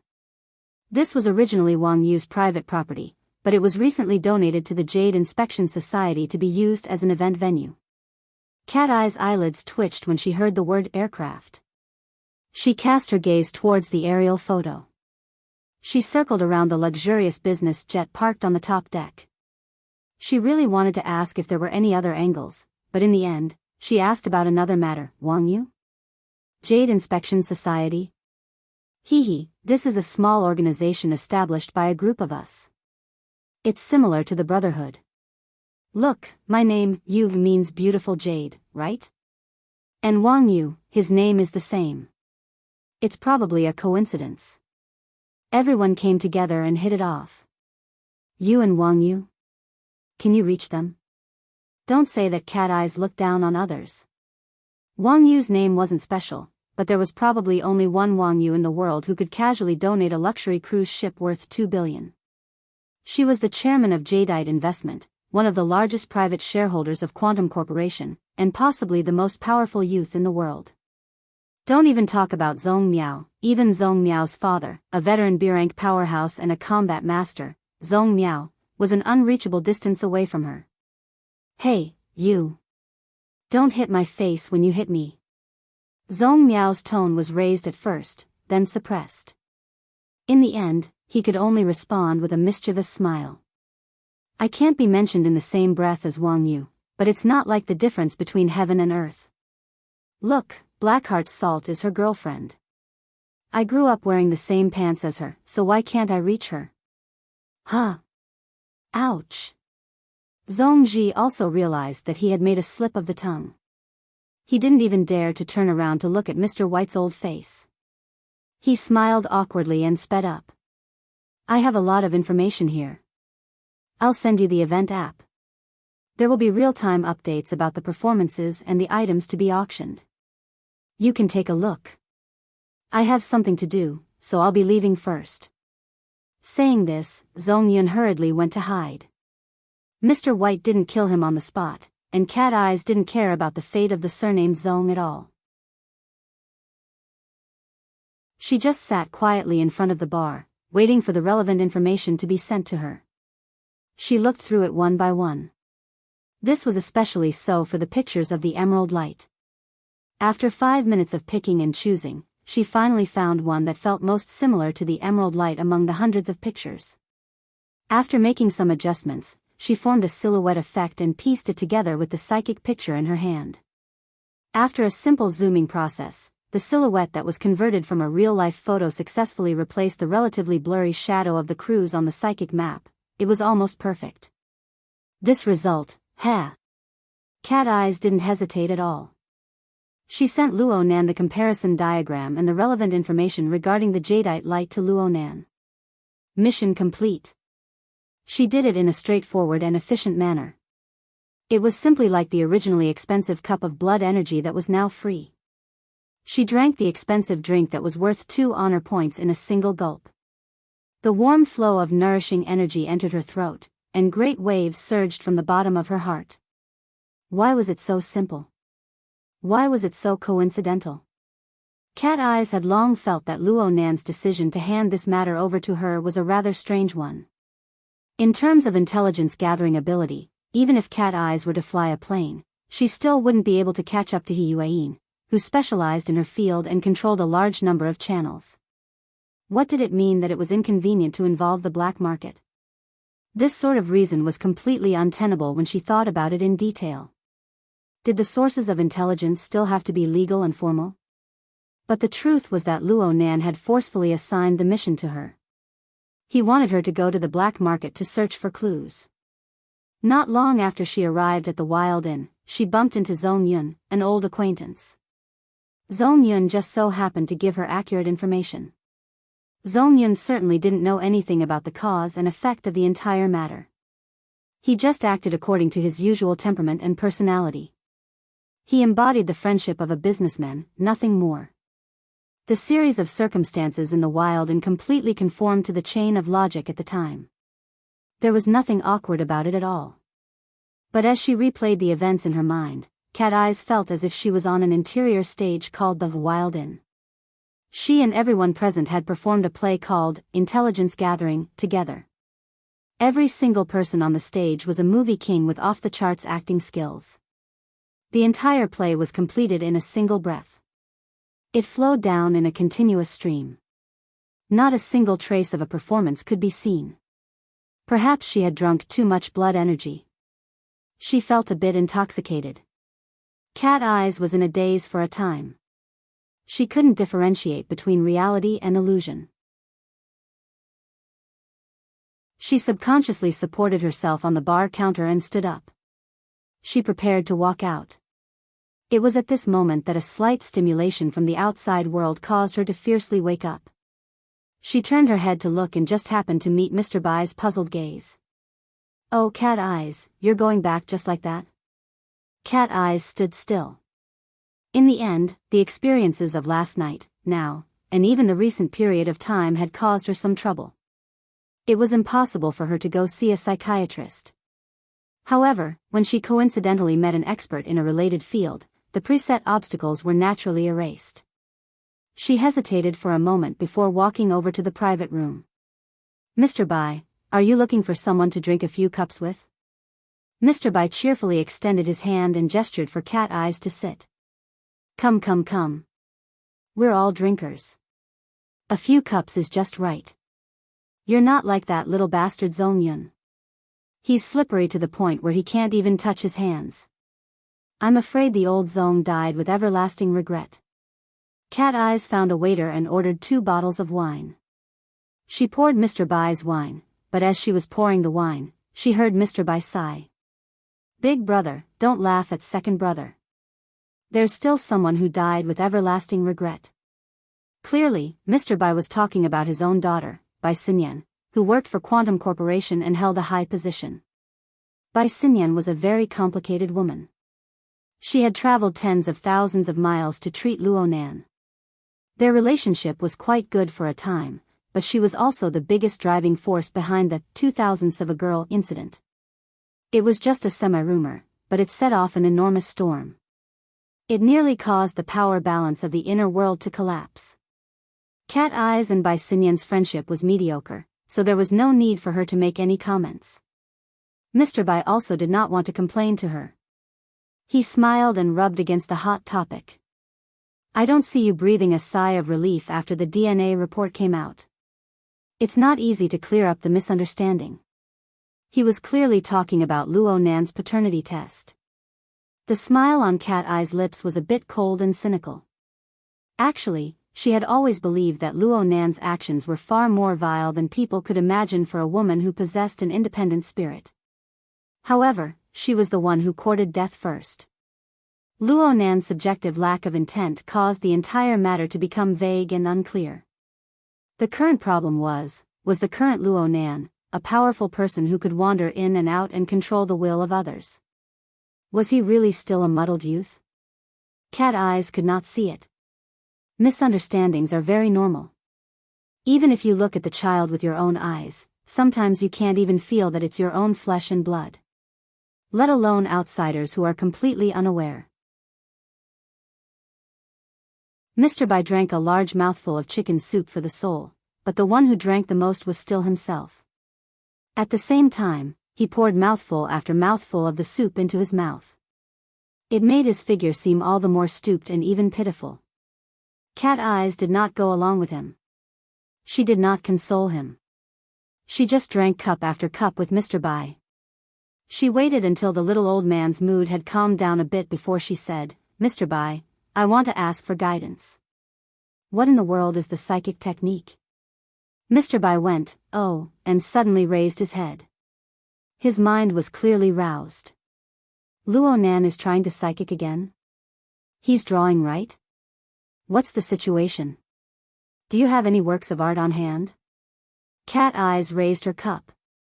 She smiled and swayed, but she did not say anything. Mr. Bai reacted. She had just asked one question, and he had thrown back 4 questions in a row. This was not proper. He chuckled in amusement and poured himself another cup. This could be considered an apology. Your boss Luo is a first-rate psychic in Xia City. You should go ask him this question. Oh, right. Is he still saying that his psychic technique is just a random drawing, that he's just making up the numbers? Cat eyes was surprised. She immediately sneered, this is taking advantage of him and then flaunting it. This has always been his style. Mr. Bai slapped the table and laughed out loud. This time, he temporarily forgot about his vexed matters. He was in high spirits as he said, "That's right." When he said these words back then, I wanted to slap him. Look at his battle achievements and psychic effects. Even old Yu has times where he makes mistakes. How much is his success rate? 100%. Oh. You psychics have been having quite a few gatherings these past few months. It's always been like this. It's just that Boss Luo didn't participate in the past and you didn't care, so you didn't pay attention. Speaking of psychics in Xia City, most of us have been affected by old Yu's magnetization. Our psychic senses and judgments are quite decent. We have quite a bit of talent in psychic techniques. Oh my. Counting from old Yu, me, Gao Tianshi, and Horn Demon, 4 consecutive B-rank psychics are psychics. Oh, Her Majesty Empress Wu has a divine and heavenly disposition, so she can't be counted. Luo Nan is the first person who hasn't been affected by old Yu. Also, the bamboo pole can only be considered broken when it comes to him. Mr. Bai checked the name list and commented one by one, here, old Yu is proficient in divination techniques. The tall and fierce Gao Tianshi borrows the self-hypnosis techniques of the ancient religious system. He invites the gods to possess his body. Horn Demon relies purely on his natural endowments. He plays too evil, so let's not talk about it for now. As for me, I engage in dreaming techniques on the mental plane. I construct a dreamland. Hey. Who do you think your boss Luo pays more attention to when it comes to communication? Cat eyes didn't even need to guess. She saw the smile lines at the corner of Mr. Bai's eyes and lips. She raised her cup and toasted him. There's no need to say more about the obvious. Cheers. Mr. Bai laughed happily, yeah. It's the two of us who get along the most. Horn Demon hasn't met him face to face, so there's no need to talk about it. Old Yu's divination technique requires a deep accumulation of traditional culture. There's also a talent requirement in the area of algebra. We aren't cut out for that. Gao Tianshi's side is pretty much the same. He's a god, and he doesn't really suit his taste. Only my side picks materials on the mental plane. I also have a set of suitable special logic. I have materials and methods. Then I can design a building, arrange a labyrinth trap, put people inside, guide them, tempt them, and dig out deeper information. I can predict a more accurate possibility. Isn't it quite simple and clear? That's why we can discuss it the most.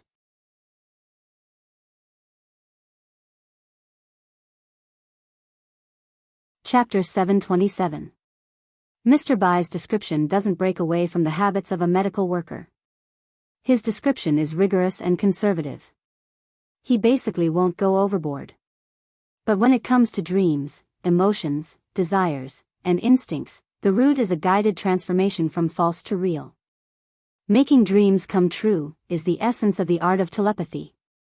Luo Nan made an evaluation in a proud manner. Unfortunately, he could only say it in his mind. Right now, he sat upright in the classroom. There was a ceremonial feeling of the final lesson. The school's courteous, helpless, and resolute suggestion and the results of the family meeting had basically decided that Luo Nan's 96 to 97 school year would end early. Right now, it was just a matter of going through the motions. As for when he would return to school to continue his studies, there was still no definite date. Luo Nan's appearance in the classroom was completely meaningless in terms of his studies. He just came to hide in peace. The omnipresent gossip was already very annoying. There was also the ridicule from the group of friends and relatives. Though they didn't have any evil intentions, it wasn't good for his concentration. Right now, he sat in the classroom. He automatically blocked out the teacher's lecture and the surrounding noise. He received the information from Cat Eyes and carefully reviewed it. Luo Nan didn't mind Cat Eyes chatting with Mr. Bai and talking about him behind his back. At most, he would just spit out a mouthful. He knew that Cat Eyes had been quite distressed recently. If she had asked him directly, he wouldn't have been stingy in explaining it. But if she didn't come looking for him, he couldn't force himself to say, "I tormented you last night because of OOXX. There's no problem. Just relax and it'll be fine." Oh, he really did feel a bit guilty when he thought about it this way. Luo Nan coughed and took a deep breath. He adjusted his sitting posture and focused his attention back on the projected work area. The information sent over by Cat Eyes, especially the information related to the jadeite light, met Luo Nan's expectations. Cat Eyes had perfectly fulfilled the role of a Dai. Within the hazy background, she had highlighted a significant factor. Luo Nan's judgment was the same as Cat Eyes. He also believed that the jadeite light cruise ship was extremely compatible with the fuzzy outline he had drawn on the psychic diagram. And he went one step further than Cat Eyes. His body was in Xia City, but his mind had already traveled over 1,000 kilometers. He crossed the open sea and arrived at the large marine metropolis located on the archipelago. Just as the information indicated, the Jade Light was docked at the cruise terminal in Ban City, carrying out intensive preparations for the voyage. At this time, there were a total of 4,279 staff members on the cruise ship. The tourists near the docks, the factories, and so on within 20 square kilometers had about 100,000 people. Luo Nan's mental sensing network was supported by concentrated water molecules. It adhered to the bodies of over 100,000 people. Luo Nan relied on the face recognition algorithms of the virtual brain system to sift through them in a short few minutes. The result was not satisfactory. The Xielua Order's female officiant was not detected. Should I say as expected? Luo Nan maintained an extremely good state of mind. He wasn't dispirited or impatient. After determining that it would be very difficult to make a breakthrough, he temporarily shelved his screening work and returned to the materials. He went through them page by page to see if he could find a new trigger point for inspiration. Wu Jun's matter isn't that urgent. There's still enough time to deal with it. Moreover, in this matter, my thinking and methods are not wrong. Luo Nan reviewed the materials and scrutinized his own methods. He was quite confident in his final conclusion. Luo Nan had lived a relatively peaceful life over the past few months. Aside from the incident he caused in Spring City 2 days ago and the occasional mental wandering that caused trouble for the explorers who were searching for a needle in a haystack, he basically did not have any other major operations. No one was blind enough to provoke him. Therefore, these 4 long months of peace were a period of sedimentation for Luo Nan. It allowed Luo Nan to truly make up for his most lacking extraordinary theoretical foundation. There was the virtual brain system that came from an unknown civilization. It was mature, profound, complex, and rigorous in its configuration and dynamo core design rules. There was also the crystallization of various theories that were still in its early stages on Earth. They were mainly guesses based on experience, but there was no lack of resplendent brilliance. In this way, Luo Nan's behavior and judgment erased many elements of imagination, conjecture, and gambling. His goals became clearer, his methods became more concise, and his self-confidence rose with the tide. The only unpredictable factor in the drawing process of the psychic diagram was the influence of the Abyss Sun disk. Once he accepted it, Luo Nan didn't believe that there would be any flaws in the other links. I'll use the mental sensing network that covers the entire world to search the environment Wu Jun has lived in and the people she has influenced. I'll search for traces of that special magnetization. I'll also perfectly avoid powerful extraordinary species people who might cause a backlash. Then I'll use the observation and special intuition tempered from my speedwriting practice to extract concise feedback from the vast background information. This is a search and judgment. It's an evaluation and calculation. At the same time, it's an associative creation. This is my forte. Luo Nan's mental senses and the acuity of his psionic senses went without saying. They were top-notch in the world. At the same time, he controlled the Wraith sign, allowing him to probe into the depths of a person's emotions at any time. This was the best tool to search for materials. And the sketching technique he practiced since he was young was ingeniously combined with his senses and psionic senses. It formed a logical chain of observation, discovery, capture, reproduction, and reconstruction. The combination of the two formed the core cornerstone of the living starry sky and the large production line of the closed system. This was the fundamental method he used to construct his system. Of course he had confidence. He had to have confidence. Perhaps there were many people in this world whose logical thinking and associative imagination abilities were more powerful than Luo Nan's.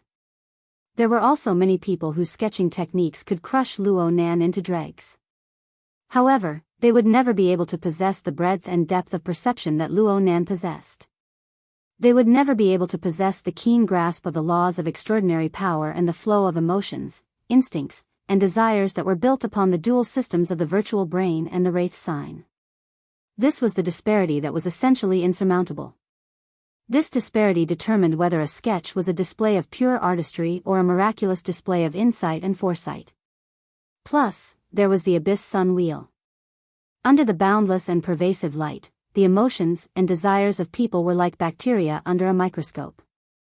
They were magnified and dancing in an exaggerated manner, full of sensitivity and desire to express themselves. Why did Luo Nan favor the dream-inducing technique so much? It was because the dream-inducing technique was the only method Luo Nan had up until now aside from the similarity in basic concepts. He could partially explain and practice the Wraith sign system, receive, and utilize the power of the Abyss Sun wheel. Of course, the influence of the Abyss Sun wheel was like an enormous, turbulent wave. It felt good to have the wind and the current go smoothly, but it would overshoot if one wasn't careful.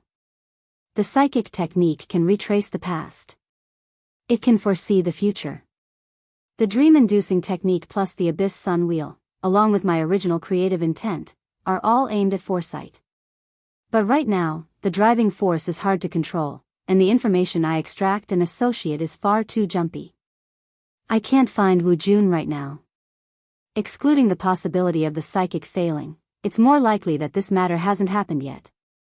Luo Nan wrote and drew in the virtual work area, arranging the information he had gathered. He also began to interpret the results of his own psychic technique. If this is the case, then there are quite a few missing links that need to be filled in before the scene of foresight. Oh, I also need to pay attention to the problem of the psychic main body. Wu Jun's whereabouts is a problem I urgently want to know. It is related to my personal interests. Therefore, the construction of the dream-inducing world and the rules of its operation revolve around me. The results obtained through psychic communication and divination must be established on the foundation of my deep participation. In this way, the jadeite light isn't simply a place where Wu Jun will appear. It's the intersection point between me and Wu Jun. I can come into contact with the jadeite light at any time, but the intensity of observation shouldn't be enough. Then do I need to personally go there? The psychic technique isn't tampering with the world line. Instead, it's a kind of observation, grasp, and conjecture of the natural development trend. In other words, if things continue to develop according to normal circumstances, I might have a higher chance of boarding the jadeite light and meeting up with Wu Jun there. 15 minutes ago, the concept of the ultra-luxurious giant ship, the jadeite light, didn't exist within Luo Nan's knowledge.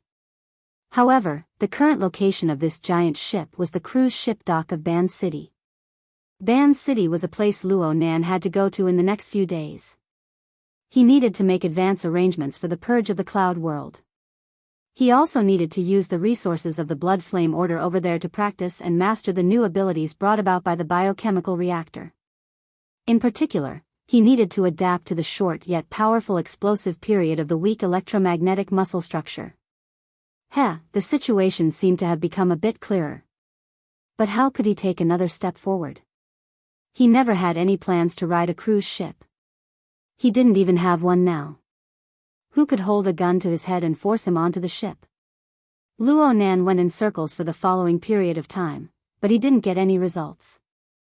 Right when he was feeling helpless, the hex ear vibrated slightly. Someone was looking for him. Luo Nan raised his eyebrows when he saw the contact. Oh my, this is a broken pot that's broken. He's taking the initiative to deliver his head.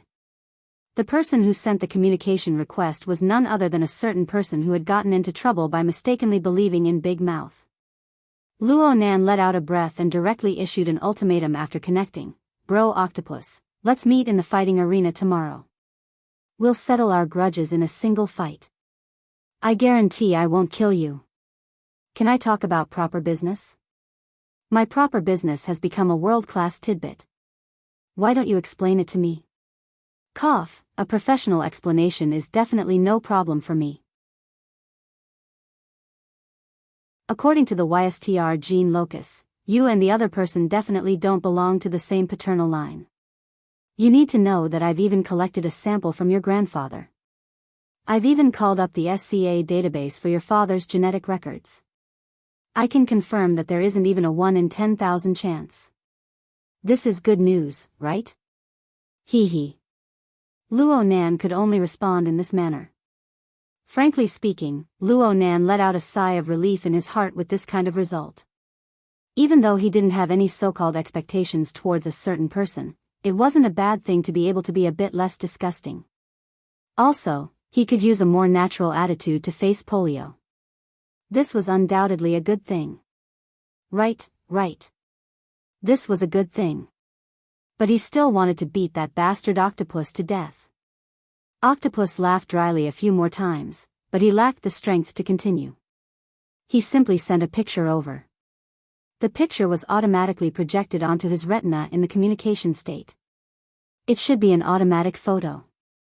The items on the picture were all crooked, but fortunately, the general appearance could be seen. The surface of the thing was wrapped in leather. The pages of paper were folded together in the middle, and they were connected by neatly arranged metal rings. It looked square and heavy, and the whole thing was a bit fluffy. Yes, this was an old notebook.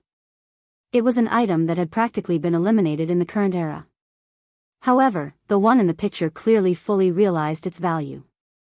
Looking at the stains on the edges, it should be more or less filled with words. Rational thoughts flowed to this point. Only then did the emotional response suddenly surge forth. It was like liquid nitrogen leaking out of control. It instantly froze Luo Nan's expression. He was far too familiar with this form and appearance. In fact, he had one right by his side.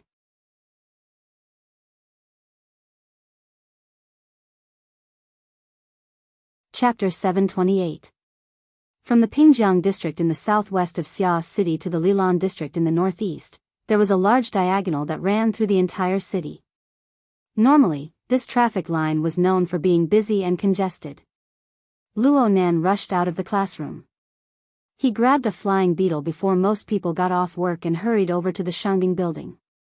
The road conditions were much better than normal at this time, but Luo Nan only felt that it was slow. At this moment, he especially missed the days when Qi Nikuan and God accompanied him, especially the latter's flying car. It was fast and stable, and it could reach the destination in one stop. It was much better than the metal worms that were circling between the buildings. Luo Nan sat in the car. He was clearly going in a straight line, but he had to make turns. It was hard for Luo Nan to not be impatient. Luckily, Octopus was always online, chatting with him. They're going through the reward channel. They even sent photos and some photocopies. There's no need to doubt the authenticity. It's just that they don't think highly of my title as an agent, so they want you to personally negotiate with them. Thank you, bro Octopus.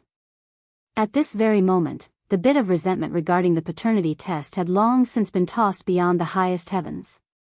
Luo Nan only had gratitude towards Octopus. Deep gratitude. The reward channel the two spoke of was the mission reward area on the official website of the Ability User Society. It was the only official channel for ability users, their various powers, and organizations to realize employment. Luo Nan's grandfather's notebook was hung here to accept the reward. It was Octopus's doing. It happened at the end of September last year. At the time, Luo Nan had just finished his first mission after joining the Xia City branch. He went to the sanatorium to visit his grandfather and unexpectedly reunited with Octopus, who he had cooperated with on the mission. Luo Nan admired Octopus's ability to concoct drugs. Octopus, on the other hand, was very interested in Luo Yuandao's nerve-strengthening drug formula and the corresponding theory in Luo Yuandao's notebook. The two reached an agreement.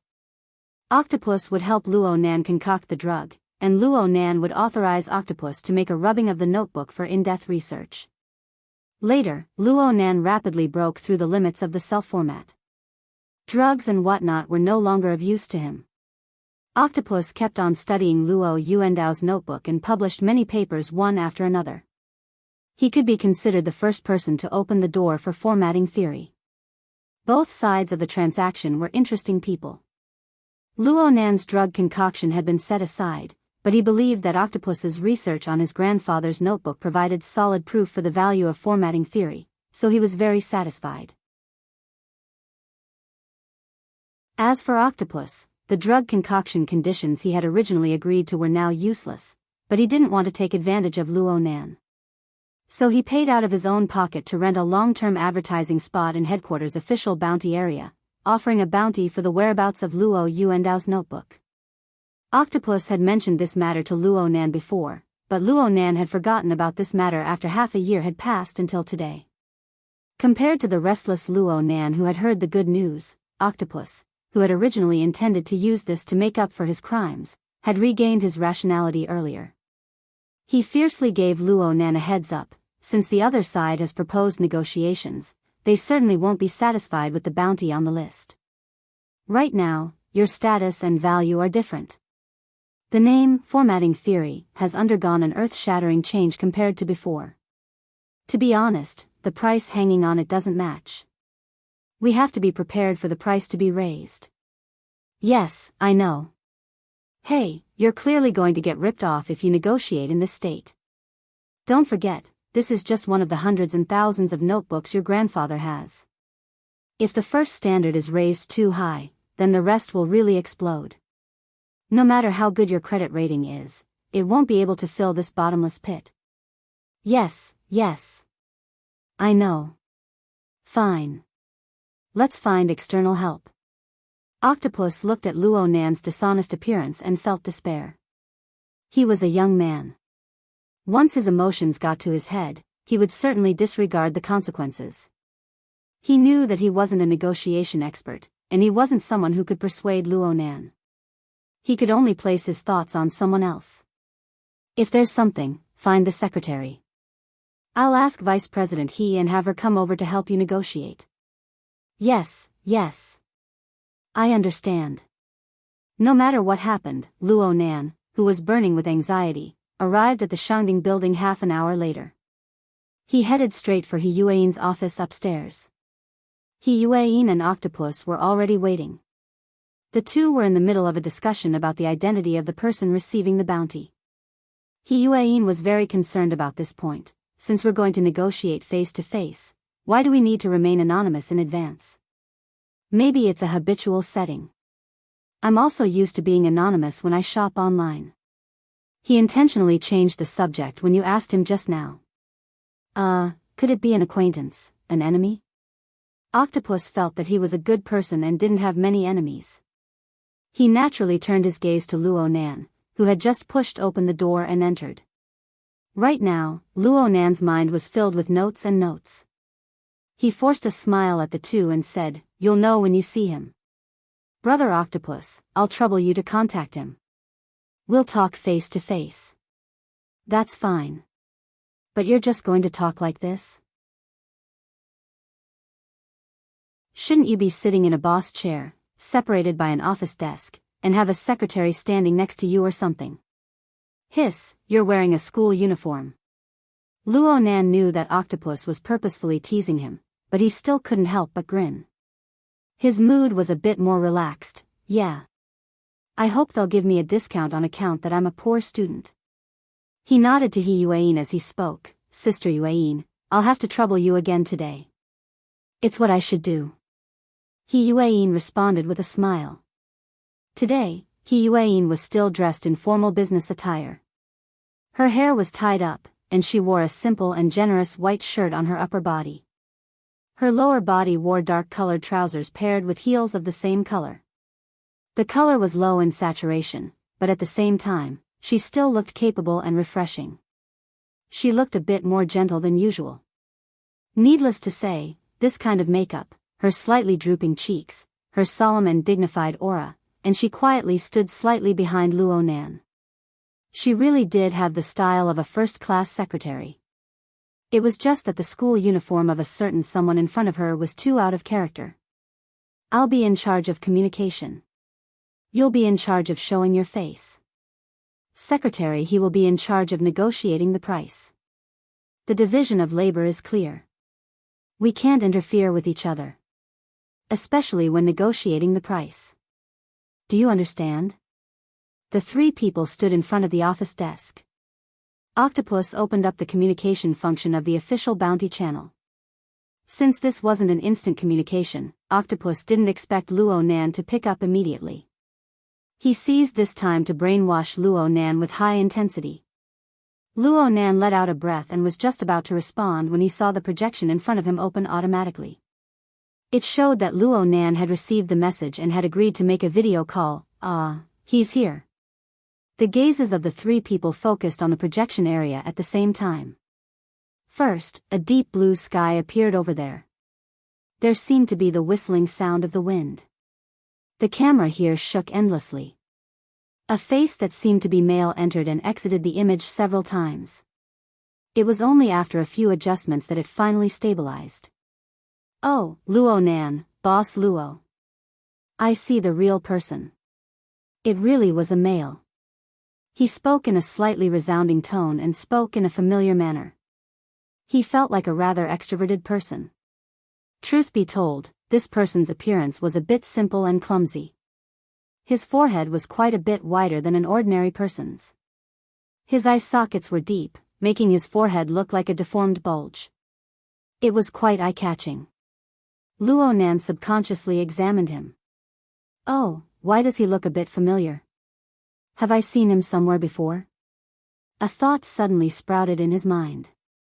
Before he could react, he heard Octopus groan to the side, "Crap." The person in front of him had already cracked a smile at this time. He laughed happily. "This is the first time we've met. But you should have heard of me before. I'm a horned demon." Luo Nan was stupefied when he suddenly heard this title. That's right. He really had heard of this name before. Just an hour ago, Mr. Bai was drinking and discussing heroes. He had even mentioned this person. The Horned Demon was the only one Luo Nan had never seen out of the several veteran B-rank psychic types in Xia City. Hold on. They were from the same branch. This should be a good thing. Why did Octopus say crap?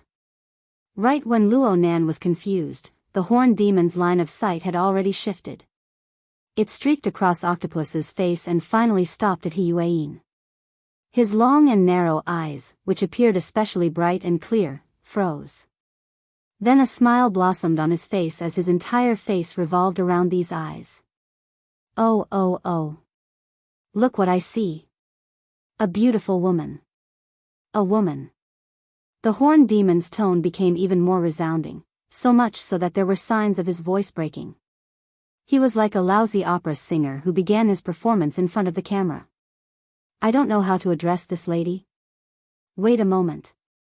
Let me guess. I don't know anyone from the branch, but there's such a stylish beauty. Don't tell me she's the legendary vice president of the Burners, someone's professional secretary, Mrs. He Yuan? Wasn't his performance a bit too exaggerated? Luo Nan's brows subconsciously wrinkled, and the Horned Demon's face abruptly disappeared from the camera in the next second. This time the camera followed up in a timely manner. It scouted down and captured the figure of the Horned Demon. The camera only reflected the back of the Horned Demon. This was because the Horned Demon's knees and hands had fallen to the ground, ignoring the filthy dust and mud. His head heavily smashed onto the countless wrinkles of the red earth wasteland. At the same time, he loudly shouted, "Grandma Yuan, I'm sorry." Luo Nan was stupefied, but He Yuan reacted faster as the person directly involved. She whispered in his ear, "I'm going to hide for a bit." Then she flashed out of the door. On the other side of the camera, the Horned Demon straightened his upper body. He raised his hands in an exaggerated manner before knocking them down again. He was still shouting, "Grandma Yuan, I'm sorry. Grandma Yuan, I'm sorry." After shouting 3 times and kowtowing 3 times, the Horned Demon crawled up from the ground. He patted off the dust and mud as if nothing had happened. Done. What's going on? Luo Nan was really confused. No matter how much he imagined, no matter how detailed, it was impossible for him to think of this situation. Octopus held his forehead with his hand, covering half of his face. He lowered his voice and said, "This is the reason why the Horned Demon lingered in the wilderness." Back then, he suffered a crushing defeat against Her Majesty Empress Wu. The agreement he accepted was that he would kneel down and shout, "Grandma, I'm sorry," 3 times whenever he meets a woman within 3 years. Only he could endure this kind of condition. Her Majesty Empress Wu? Right now, it's not related to Empress Wu, right? On the other side of the projection, the Horned Demon wiped his forehead in passing, but it made the mud even clearer. He didn't care. At the very least, this was what he said, "Right now, it's about the bounty. You guys only put up 10 points. This is too insincere. With Boss Luo's current status, it shouldn't be a problem to multiply it by 100, right? 1,000 points? Why don't you just rob a bank?" Octopus slammed the table. "You think selling you is worth 1,000 points?" The Horned Demon simply didn't respond to Octopus's words. He extended 3 fingers and shook them in front of the camera. Also, the 3 kowtows before were solid enough. Isn't it interesting to watch? Hee hee. That's not free.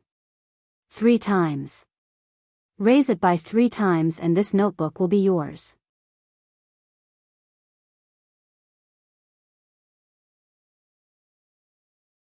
Chapter 729. Increasing it by 3 times would make it 3,000 points.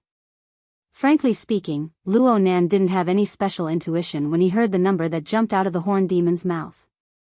This was because he had yet to establish a direct perception of the purchasing power of honor points. Octopus slammed the table at this time. "Horned Demon, what the hell are you doing? Is the ability user society going to collapse? Are the points useless? Are you King dreaming? Oh my, now that you're following a new boss, even a soft octopus can explode with thorns." The horned demon mocked mercilessly. He turned to Luo Nan and made a zipping motion with his mouth. Shut him up, or else we can multiply the number. Luo Nan stared at the image of the horned demon. Common sense finally struggled out from the depths of his restless heart and arranged into a series of normal logic. The price of labor in the ability user society was relatively stable. 1 to 2 points could be used to hire high-level professional support personnel to carry out non-combat missions. 3 to 4 points was basically the highest reward assigned for a group combat mission. 5 points and above could be considered a high reward. 10 points was a sky-high price. Usually, it was the price paid by extraordinaries or the use of high-level public resources. If it was a bit more mundane, 1 point could be exchanged for 1 million according to the market price of credit points. However, this was a publicly recognized price that was lagging behind. Practically no ability user would do such a stupid thing. Luo Nan opened the credit system due to the negative value of his points during the 2000th Miss incident. His credit limit at the time was 1,000 points. In theory, that was an overdraft of his strength and potential at the time. It was the highest evaluation. In this sense, Octopus had a basis for saying that the horned demon wouldn't be worth 1,000 points even if he sold himself. Of course, Luo Nan's credit limit was 1,800 points. He was basically at the highest level below extraordinaries. His savings reached 700 points. This was accumulated over the past 4 months through the usage fees for the SVIP model of the Psychic Wave Network, the design fees for the Blood Intent Ring Fortress Login Bracelet, and several lectures. Luo Nan was definitely at the level of a rich person in the inner world. However, if he let the horned demon take 3 or 2 times, he would be emptied of his assets if he were to complete the transaction. Then he would have to sell his blood. In other words, a certain amount of stimulation was needed when a person was anxious. Luo Nan had no concept of money, but he could tell if others were treating him as a fool. The corners of his mouth twitched. The same thing has a different value in everyone's heart. Therefore, a transaction is a voluntary transaction. However, if one party isn't sincere, then there's no way to talk about a voluntary transaction. The centaur immediately applauded. Look, Boss Luo is quite good at speaking.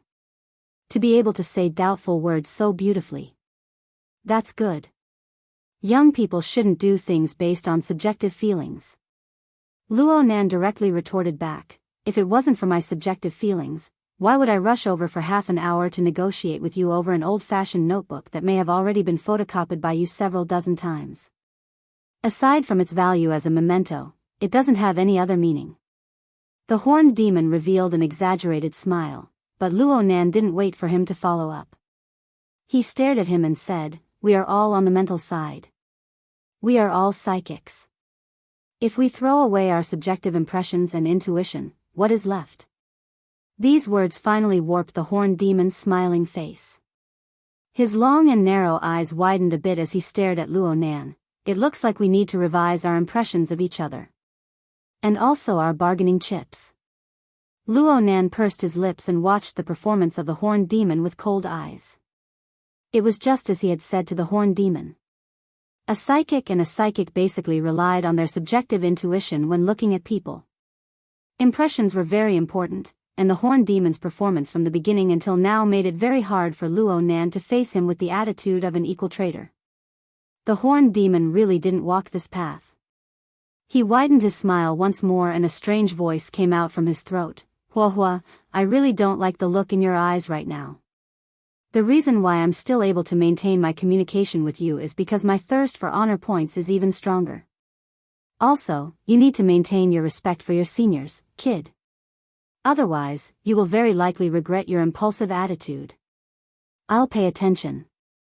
Luo Nan responded indifferently. TSK, it looks like you guys have some misunderstandings about me being low-key before. Okay, after all, I've cautiously suppressed some of the details of the goods since I haven't seen the owner before. But now is the time to change your opinions. Dang dang dang dang. A new picture replaced the horned demon's face in the projection area along with the background music. The most eye-catching position in the picture was still the old-fashioned notebook that Luo Nan had seen before. But compared to the monotonous background of the earlier picture, this picture was really messy. But it was this messy mess that attracted all of Luo Nan's attention. This was because he saw the notebook, a large number of old-fashioned notebook pages. They were piled together in a messy manner. There were already ruined wooden shelves and debris of earth and stone on top of them. Looking at the remaining parts, it should have been a bookshelf before. It collapsed due to decay or some other external force.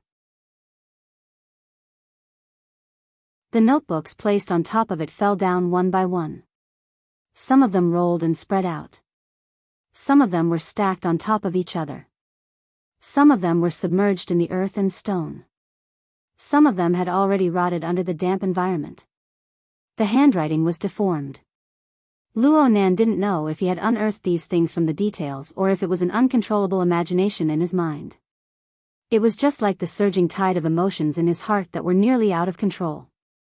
All of these stimulated a part of his physiological instincts.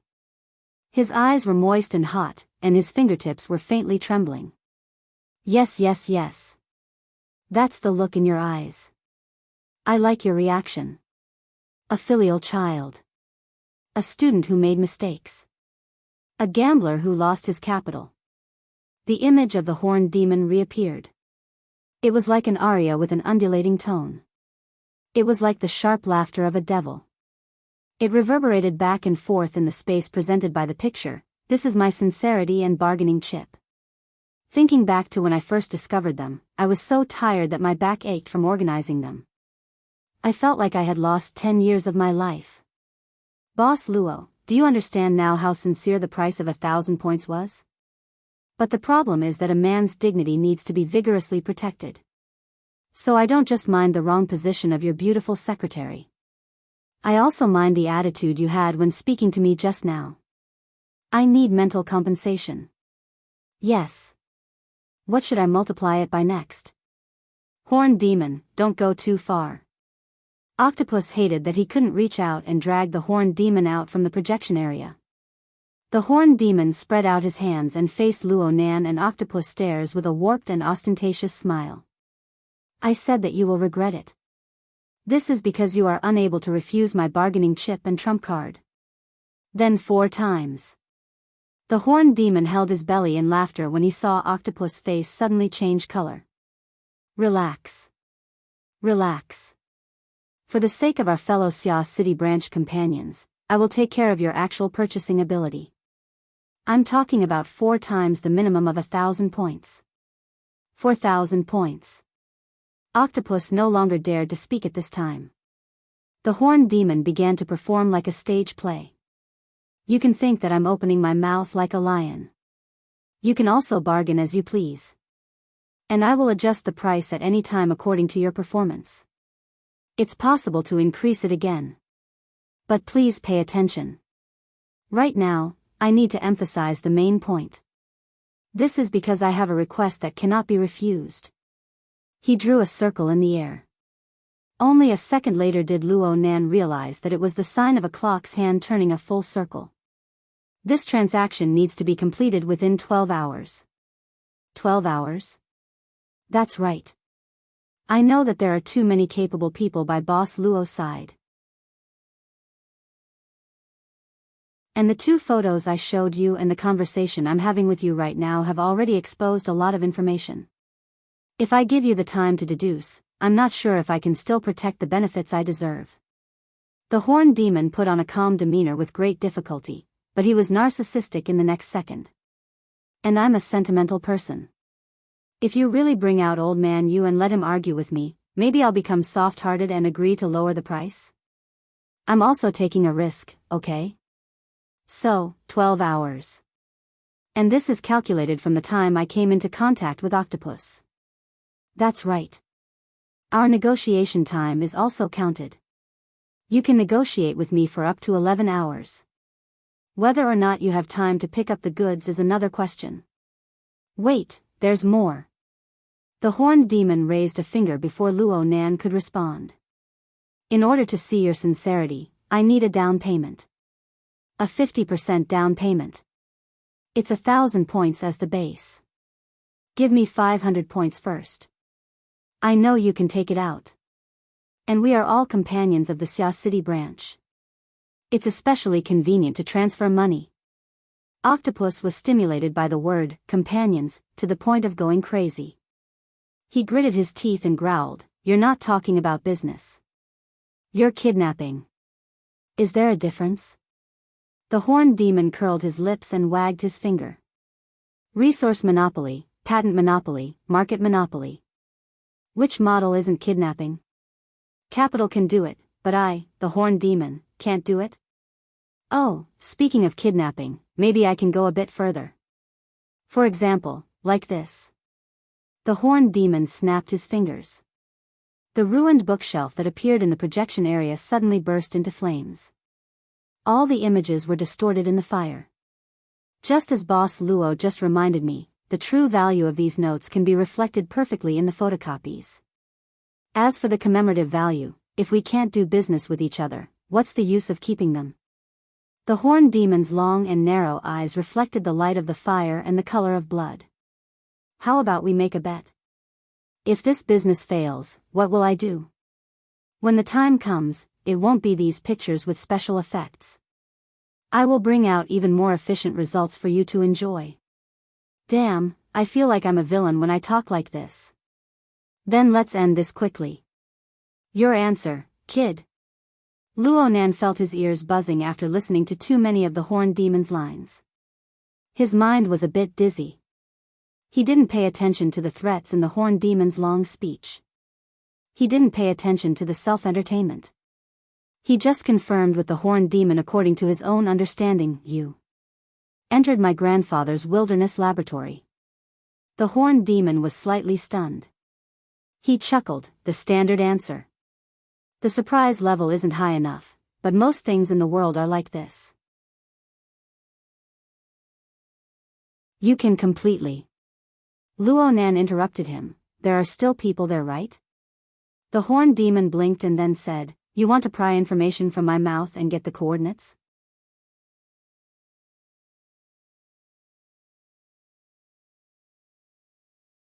Chapter 730. Oh, from what you're saying, you want to proceed with the next transaction? Faced with Luonan's inquiry, the horned demon first grinned. Then he displayed exaggerated emotions and sympathy. I understand your mood, Boss Luo, but I must tell you sincerely that this is truly valuable information. Moreover, it is still in the process of rapidly increasing in value. And the most crucial factor in the increase in value is you. The more famous you are, the higher your status is, and the value of this clue will increase correspondingly. So much so that you, Boss Luo, who perfectly created this trend, can't afford this price. The evil capitalistic society is just this shameless. Actually, quite a few people have already offered a price for it. I'm currently deliberating. That's right, I can tell from your eyes that your guess is correct. I will do my best to utilize the practical value of these notes. In any case, you just want a commemorative value, right? The horned demon quickly returned to his distorted smiley mode, and he laughed even more cheerfully. It's still the same words. Everyone needs to revise their impressions of each other. Actually, I'm a good person, but it's not easy for people to understand me. I especially need people's respect and trust. I hope you won't disappoint me, Boss Luo. Okay, Boss Luo, you must make a decision now. Decide whether or not you want to continue this delightful transaction. If you agree, then send the deposit to my account first. Let me hear a ding.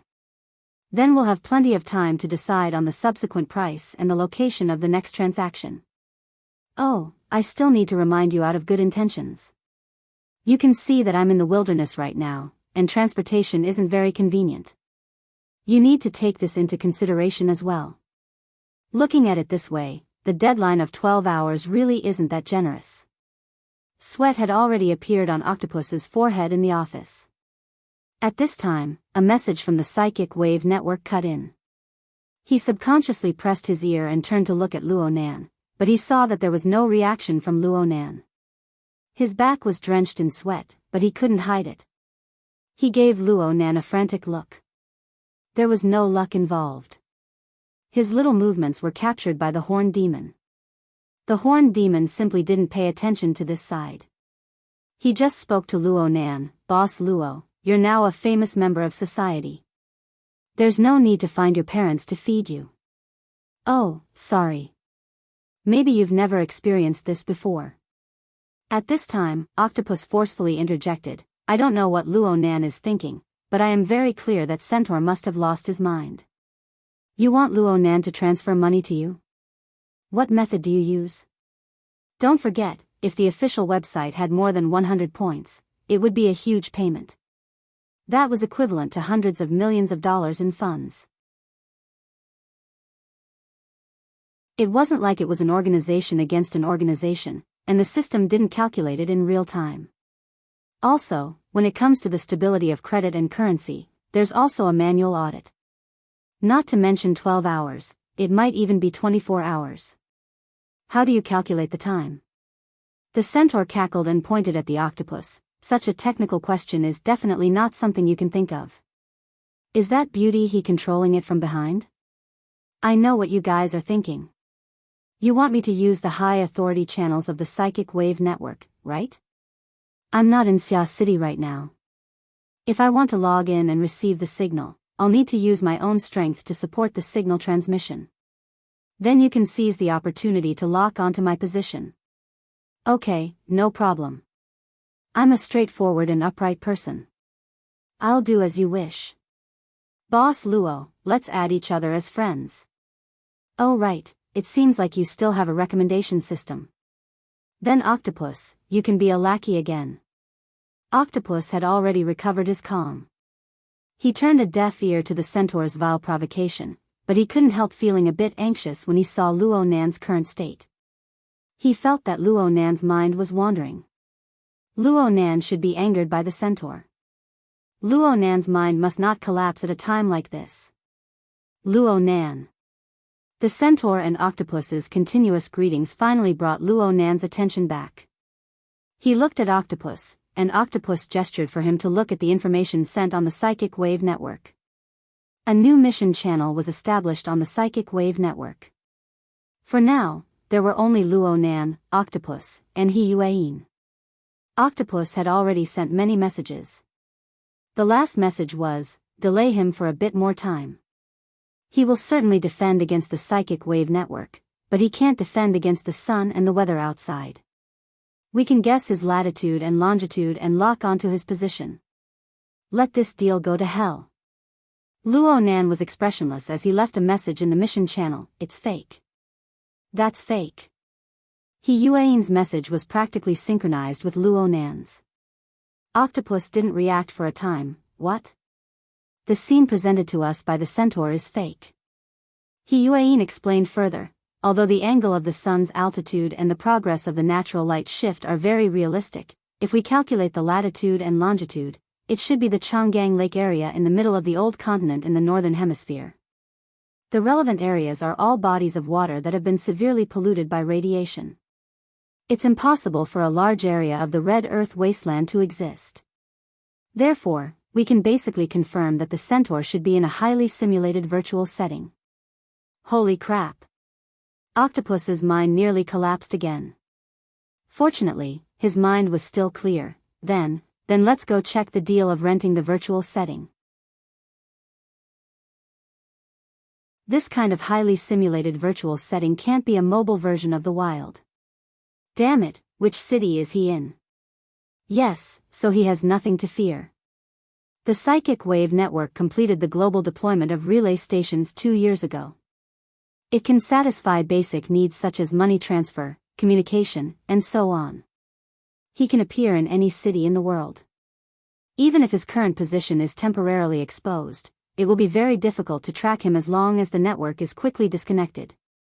There is also the transaction location he provided. If he wants to get the follow-up payment, he will have to show up, right? Speaking to this point, Octopus smiled bitterly to himself. A drone is enough to settle the matter. Everyone, have you come up with a plan in private? The centaur clapped his hands in boredom. Even if you don't have a sense of time, you should at least have a bit of public morality. Lackey Octopus, I've sent my request and my location to you. Octopus gritted his teeth and transferred the damned friend request to Luonan. Almost at the same time, Hiyuain reported the location of the Centaur, whose city, Relay Station 4. F***CK. Octopus cursed once again. The Centaur really chose a good place. Whose city? Luonan still had an impression of this city in his mind. This was the hometown of Red Fox, who taught him the urban stealth technique. In the early years, Red Fox and a group of friends had offended a certain secret order there. But due to the inaction of headquarters and the local branch, the other party wantonly retaliated. Red Fox was barely able to escape and escaped to Xia City. It was because of this that the relationship between the two branches was terrible, even though Hu City and Xia City were both part of the old continent and weren't too far from each other. There would naturally be obstacles if they wanted to borrow the resources there to conduct tracking. So when Octopus heard this result, he nearly gave up all hope. The Centaur laughed even more happily. Okay, I'll start the countdown. Don't look at me like that. I'm saving time for you guys. 1/6 of the 12 hours have already passed. Do you understand how time flies? Luonan's facial expression was still lacking in admiration. He just pulled up a satellite map of Hu City from the internet and asked Hiyuain, which district is Relay Station 4 in? In the end, the Centaur didn't know about the conversation in the dedicated mission channel. He had the absolute advantage and was wantonly releasing a scent that made people unhappy. He stared at Luonan and laughed so hard that his entire face was shaking. You have 10 seconds to make a decision. Decide if this transaction or kidnapping has any value in continuing to exist. Let's not talk nonsense. Let's count down the time I spend talking. I'll start counting down from 5. I always have a great sense of time. 3, 2, 1. Ding dong. The Centaur's movements froze. After a bit of confirmation, he waved his arms and shouted without concealment, yes. To a pleasant cooperation. Luonan still lacked an intuitive feeling towards the transfer of 500 million worth of assets. His eyelids didn't even twitch. He just moved his lips and watched the Centaur celebrating wantonly. He spoke softly, I hope so. Hiyuain's reply appeared in the mission channel at this time. Jinyao District Pill Apprentice Street 452 Skyscraper Box Station. The signal covers an area of 50 square kilometers. Luonan's gaze shifted from this reply to the satellite map. Using it as a scale ruler, the sole cloak that covered the surface of the Earth's 510 million square kilometers shook slightly in the relevant area. It was like a sunken vortex or like a droplet of dew. The images of all living beings within a range of nearly 100 square kilometers and their corresponding auras were projected layer by layer in a warped pattern. The first wave was just a smoke-like silhouette. But soon, the aura of an ability user was naturally exposed within the smoke-like aura of a normal person. At the same time, Luonan's mental sensing network borrowed water molecules to condense into a thin mist. It was like a divine eye that covered the void. It received rays of light from the material world and carried out a panoramic restoration. This restoration was in no way inferior to a high degree of realism virtual setting. It was so much so that Luonan seemed to have completed a ribbon-style jump. He arrived on the bustling streets of Hucheng City. The Lake District Jinyao District Pill Apprentice Street 466 was a film and television special effects production base side by side with the tall building where the relay station was located. It was currently the peak time for people to get off work at noon. A dense stream of people and vehicles exited the base. Luonan was like an incorporeal specter. He moved in the opposite direction of the stream of people. He brushed past the people who were completely unaware of him and focused his cold and clear consciousness on a certain film studio within the base. Inside, the horned demons were still smeared with props of red clay. They were wantonly celebrating under the virtual daylight. The projection in Xia City's office and the real person in the film studio in Hucheng were merging into one within Luonan's consciousness. They were determined to be the anchor points for the interference of power. Now select the node to insert from the countdown. Luonan had a strong desire to end this terrible transaction in advance. He began to carry out the final plan of action. Right at this moment, his heart suddenly skipped a beat. In the area where his consciousness was entrenched, someone cut in without warning and brushed past him. It was a middle-aged man. His figure was lean, his hair was sparse, and his face was full of tendons. Even though his face was expressionless, there were clear traces of gullies on his cheeks. He gave off a grave and stern feeling. Luo Nan was unable to sense any other information aside from this. There was clearly someone there, but on the mental plane, there was a heart-palpitating emptiness.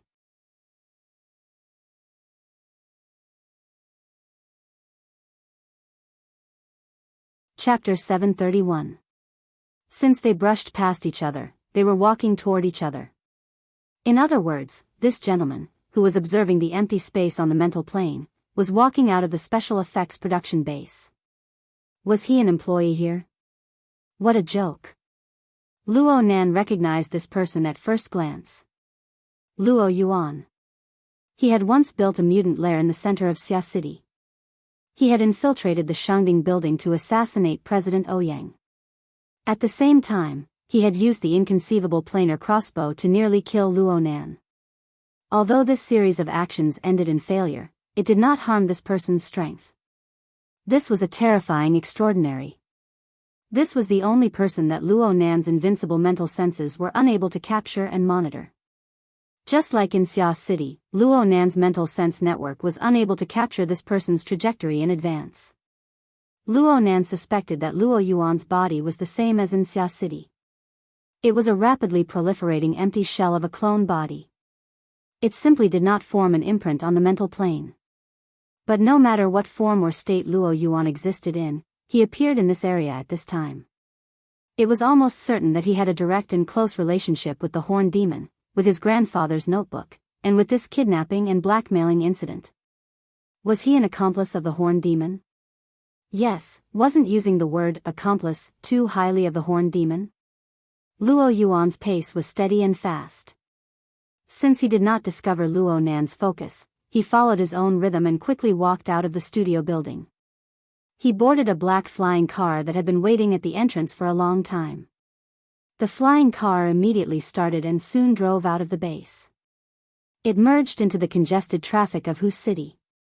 Meanwhile in Xia City, Roy Wen, who had just finished school, was as lonely as usual. She walked alone on campus, taking the opportunity to break away from everyone's line of sight. She turned into an uninhabited secluded location and sent a signal to Luo Nan that everything was ready. The anchor point of Luo Nan's consciousness had long since locked onto the dancing Horned Demon in the studio. The Horned Demon was high in his performance. He was completely unaware of the subtle changes in the surrounding environment. He could not imagine that the silent Luo Nan, who was still enduring his extortion demands in the projection, had already arrived close to him. Luo Nan was gesticulating on how to stab. Luo Nan was 99% certain that he would be able to stab through the Horned Demon's annoying mouth in the next second. He would be able to kill all possibilities of the Horned Demon calling for help. The problem was that this thought had no effect on reality. Luo Yuan's influence was substantial. Looking at it from another angle, Luo Nan's failure to discover his grandfather's notebook in this area was also a key factor. Either the centaur doesn't have any sincerity in the transaction at all, or the transaction does exist, but the delivery has already been arranged. In other words, the centaur isn't alone. He has an unknown team around him. Luo Yuan, who had just left, was a solid hammer. Luo Nan let out a silent sigh. His consciousness floated away, and a strand of his mind fell upon the departing flying car. At this moment, the active water molecules were combining with the cold and humid air flow of the air conditioner in the car, filling the enclosed space of the car and transmitting images and sounds from the other side. The driver who happened to be driving asked, "Isn't it inappropriate to let the centaur be there alone? Why don't I ask little Zhao to come and help?" Luo Yuan sat in the back seat with a straight posture. Only his slightly lowered eyelids showed that his body was in a relatively relaxed state.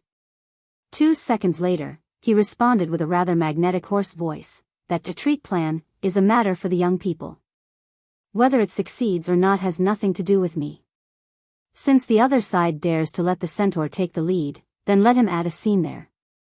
He has been holding it in for so long that he is going crazy. The driver chuckled. He is originally a lunatic. Ah, sorry.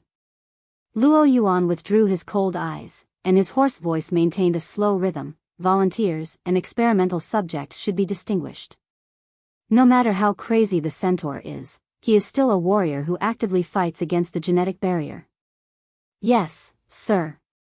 My mentality is not right. The driver made a slip of the tongue and violated Luo Yuan's taboo. In just these 2 short sentences, a layer of cold sweat had already soaked his forehead. Fortunately, Luo Yuan didn't delve into it.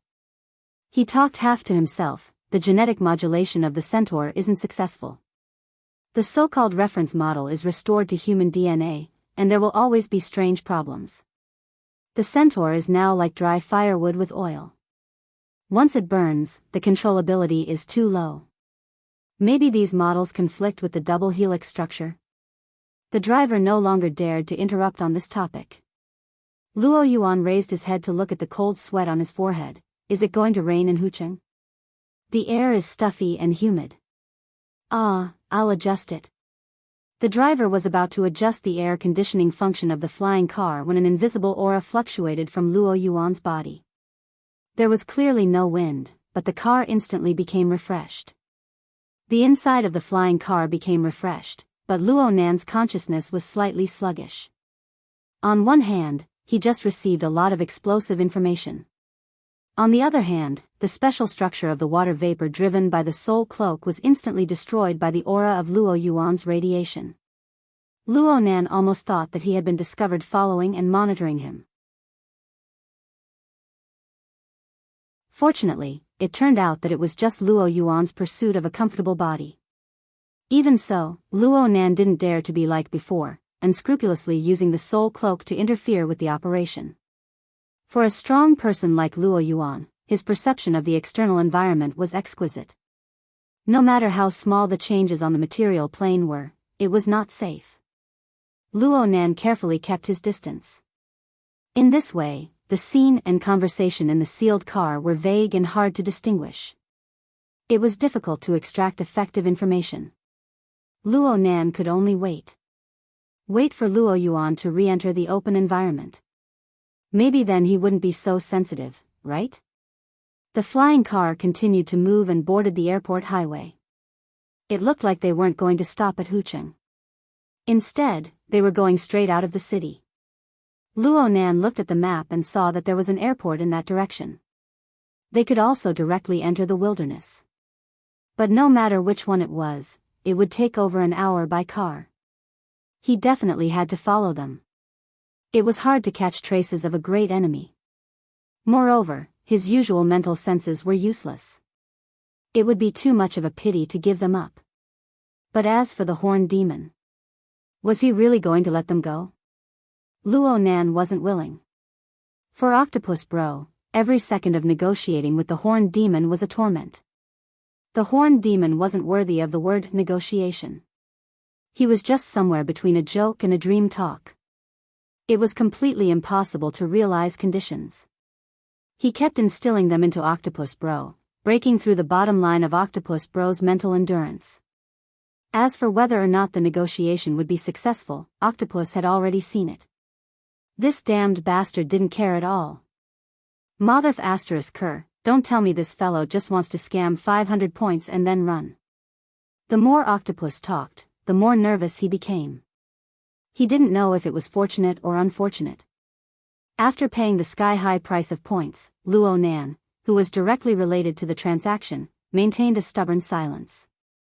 No matter how the horned demon provoked and teased him, Luo Nan didn't say a word. In the end, the centaur probably lost the source of pleasure that should have been the strongest source of pleasure, so he ended this meaningless negotiation in a dull manner. The final price stopped at 1,200 points. This was a fifth higher than the horned demon's so-called base price. According to his words, even my spit is worth this price. Octopus felt that he didn't play any role in this process. If Luo Nan was to say that he did, he probably made the Horned Demon sign a confidentiality agreement. He asked Octopus to ensure that this sky-high price of kidnapping and extortion was completely sealed off from the outside world. The 200 points above the base price was given under this name. Alright, these minor details were meaningless. Octopus finally confirmed the terms of the agreement. According to the conditions stipulated in the agreement, Luo Nan would send a special person to whose city within 9 hours to receive the 12 notebooks that the Horned Demon had dug out from Luo Yuandao's wilderness laboratory. 2 of the notebooks were relatively intact, but the remaining 10 were more or less damaged. On average, 1 notebook is exactly 100 points. Thinking about it this way, don't you think it's not that expensive? The Horned Demon began to show off. If I convert it to credit points, then it's 100 million. I'm using this to buy your life. Do you think that extraordinaries won't be interested? Oh my, I'm so scared. How about this? As a bonus for the deal and to mend our relationship, I will provide you with a copy of the excavation site. We already have our notebooks. What's the use of having a copy? Octopus began to curse. If he didn't do this, he wouldn't be able to vent the resentment in his heart. The Horned Demon laughed heartily. Octopus, your brain capacity has probably shrunk from taking drugs. I'm not a professional archaeologist. Who would have the time and energy to preserve these tattered notebooks? Many days have passed in between, so quite a few notebooks have been damaged a second time. The things preserved by the photocopies from back then are a bit more complete. What do you guys think? Octopus didn't know what Luo Nan's mood would be when he heard these words. In any case, he kicked the office desk next to him after he cut off the communication. Horned Demon, this madman. He's crazy. Luo Nan was startled awake. He subconsciously advised, Bro Octopus, don't be angry. If I'm not angry, then I'm a dead man. 1,200 points. Deducting your savings, there should be a difference of nearly 600 points, right? According to your current credit limit, this sum of money is equal to 1/3 of your life savings being sold to the society. Do you understand? Luo Nan could only laugh. It doesn't matter if it's my value or my grandfather's notebooks. Neither of them can be measured by these points. Octopus was quite interested in Luo Nan's self-produced chicken soup. He Yuan had confirmed the conclusion of the negotiations at this time. She pushed open the door and entered. She looked straight at Luo Nan. As a senior member of the Xia City branch, the attitude and stance of the Horned Demons are worth discussing. I have already notified President Ouyang, Her Majesty Empress Wu, and Old Yu. We will first have a small meeting to analyze and make the corresponding arrangements. If Mr. Luo has any questions or requests, you can raise them at the meeting. Everyone can solve them together.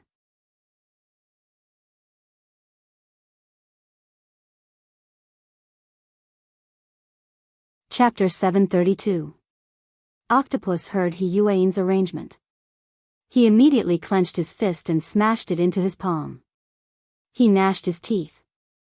That's how it should be. Huh. Luo Nan's unexpected reaction made Octopus unable to react for a time. Perhaps this young man was too sullen. Did he want to run to a corner and lick his wounds? Well, speaking of which, no matter how vile the situation was, this was the first time Octopus saw Luo Nan this passive, without the ability to fight back.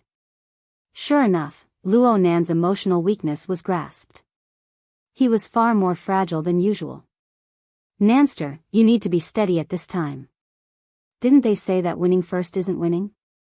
In the end, it all depends on who laughs in the end. Octopus felt that there was still room for redemption. He Yuan's meaning was that the 3 heavyweights of Xia City should hold a meeting to discuss how to deal with the consequences of Horned Demon's actions. In a certain sense, this was tantamount to endorsing and supporting Luo Nan. With Luo Nan's current status, this was obviously worth it. From another perspective, it was because Horned Demon, a genius who grew up in Xia City and was personally taught by President Ouyang and Old Yu, had displayed a terrible stance. It was no different from betrayal. Speaking of which, He had fled into the wilderness in a sorry state because of his bet with Her Majesty Empress Wu. Octopus was sighing when he heard Luo Nan say, "Horn Demon's attitude is very suspicious. I need to ponder it a bit. But I'm not too familiar with this person. I won't be able to raise any problems even if I go." In any case, Brother Octopus was involved from start to finish. Some things can be relayed by him. Hey! There's one more thing. It's more important to me. Luo Nan's gaze turned to He Yueyin. Horn Demon said that I can't afford the transaction. He Yueyin understood. Mr. Luo Yuandao's Wilderness Laboratory. Yes. I heard my aunt say that when grandfather was in the wilderness, he migrated with the tribe of vagrants. There were many laboratories of various sizes, but most of them were abandoned. The ones that survived were all seized by the Scientific Research Ethics Committee and resold to various wilderness research institutes. If there really is a laboratory that survived and buried notes or other clues in the ruins, I really want to know. Luo Nan rambled on, but he finally understood what he meant. He Yueyin nodded. I will send people to investigate. It won't be hard to investigate large sums of money and credit transactions related to Horn Demon. There will be results soon. Luo Nan gave a slight nod in thanks, then he slowly walked out the door. Octopus still wanted to persuade her, but He Yueyin stopped him with a look. She only asked, "Do you need me to arrange a car for you?" "No, I'm fine alone." Luo Nan walked through the ground floor area of the Shangding building. Most of the people he saw were members of the branch. Luo Nan might not remember many of them, but the vast majority of the people here had attended Luo Nan's classes. It was rare to see Luo Nan appear at the branch headquarters on normal days. They were surprised, and they greeted him warmly. For a moment, Teacher Luo, Professor Luo, Boss Luo, and all sorts of other titles rang out. From beginning to end, Luo Nan didn't say a word. His gaze didn't stray. He walked over quietly, almost indifferently. He had an appearance of keeping strangers away from him. It was hard for the ability users, who were in close contact with him for the first time, to not be able to avoid cursing in their hearts. Those who were a bit more familiar with him found it a bit strange. Who provoked Boss Luo this time? Luo Nan maintained this state as he boarded the elevator. He chose the closest flying car landing platform. The elevator door closed, and the smooth steel plate reflected his figure, which was as straight as a statue. Coincidentally, there was no one else in the elevator other than him. Luo Nan stared fixedly at his reflection in the mirror. His face was stiff and cold, displaying a terrible mood. This was not fake. Anyone who encountered this sort of thing would be unable to suppress the rage in their hearts. However, the pupil of the mirror that connected with Luo Nan's gaze was calm and restrained to the point that Luo Nan himself felt astonished. The eyes were the windows to the soul. The soul hidden behind this window seemed to have been waiting for this scene to happen. He had been waiting for it for a long time. Luo Nan extended his hand and his fingertips streaked across the steel plate. He subconsciously wanted to restore the scene in his heart, but he soon restrained himself. He just nodded at his reflection in the mirror. Your reaction is in accordance with normal logic. This included the words he had said to Octopus and He Yueyin, as well as the request he had made. This is the result that the person who planned the so-called treat plan wishes to see. But the ultimate goal of deliberately provoking you like this is certainly not just to make you unhappy.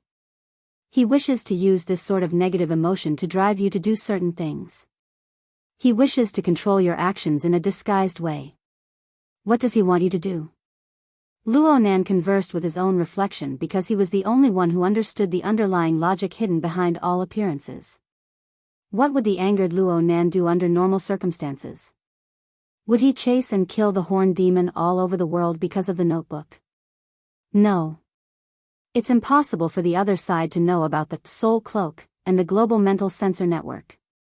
Under the other side's logic, you will be angry and irritable when faced with such a situation, but you will be powerless. Oh. Maybe the person who planned this doesn't want you to lose your rationality.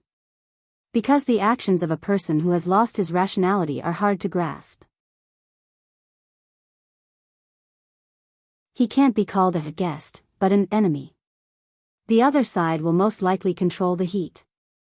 Because of this, the Horned Demon's opening of the transaction was admittedly a crazy act to vent his malicious emotions. It was clear that he wanted to blackmail people. However, the notebook that was the transaction item was not in his hands at all. It was impossible for him to do something even crazier even if he wanted to.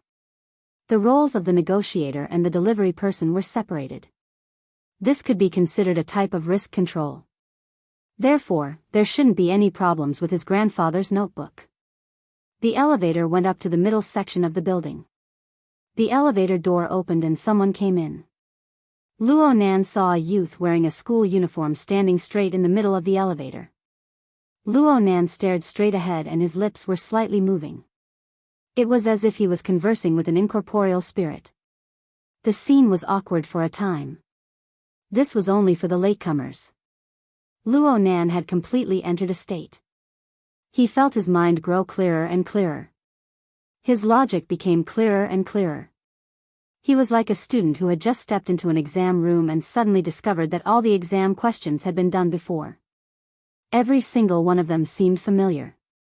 He walked onto the landing platform and boarded a flying bug car. He sat in the last row and casually chose a destination. He didn't stop thinking this entire time, they're fishing. Grandfather's notebook is just bait, not a hook. If there really is a hook, it should be the information that no one has the money to buy. I will bite the bait. It doesn't matter if I know that this is a trap or not. They will let me go to a place to be a guest. They will use a relatively natural method. Perhaps they want to cooperate with me. Therefore, the Horned Demon will be pushed out to be a target. They can use normal transactions as a cover. They can start from zero and establish a relationship. Luo Nan switched back and forth between addressing you me. His mind wasn't chaotic at all. Right now he already had a clear train of thought in his mind to solve the problem. He had a basic framework or paradigm. He looked at the problem in front of him and watched his opponent's move. He was able to predict the corresponding point. All he needed to do was wait for reality to verify it. Luo Nan didn't have to wait too long. Yuan sent a message on the psychic wave network when the flying bug car took off and landed for the third time between the high-rise buildings. According to the agreement, the first 2 sets of notebook for verification have been received. That fast? Old Yu has an old friend in the Hu City branch. He's trustworthy. He's not far away, so I asked him to take care of it. This is a live video. And so Luo Nan saw 2 notebooks with relatively obvious defects. The contact that Old Yu requested was wearing gloves. He carefully flipped through the pages that were already somewhat sticky. Luo Nan recognized with a glance that the clear and blurry handwriting on each page was the handwriting of his grandfather, Luo Yuandao. That's right. It's this. Luo Nan didn't just use video verification. His mental sensing network also followed the relevant location information and quickly locked onto the location. He did even more. In fact, the sensing network of Hu City was simultaneously displaying information from multiple levels and multiple angles. Aside from the 2 notebooks that were already exposed on the surface, the Horned Demon who was gorging himself in a restaurant near the special effects production base and Luo Yuan who was about to enter the airport all left clear and continuous traces of their actions on the sensing network. Luo Nan even used a near-omniscient view mode and a bit of luck to discover the delivery person, who was nervously setting up 20 kilometers away from the first delivery location. Of course, he also carried other notebooks with him. Basically, the protective measures were quite complete. His conjecture matched with reality. If Luo Nan wanted to, he could snatch the remaining notebooks right now and make this kidnapping and blackmail deal go to hell.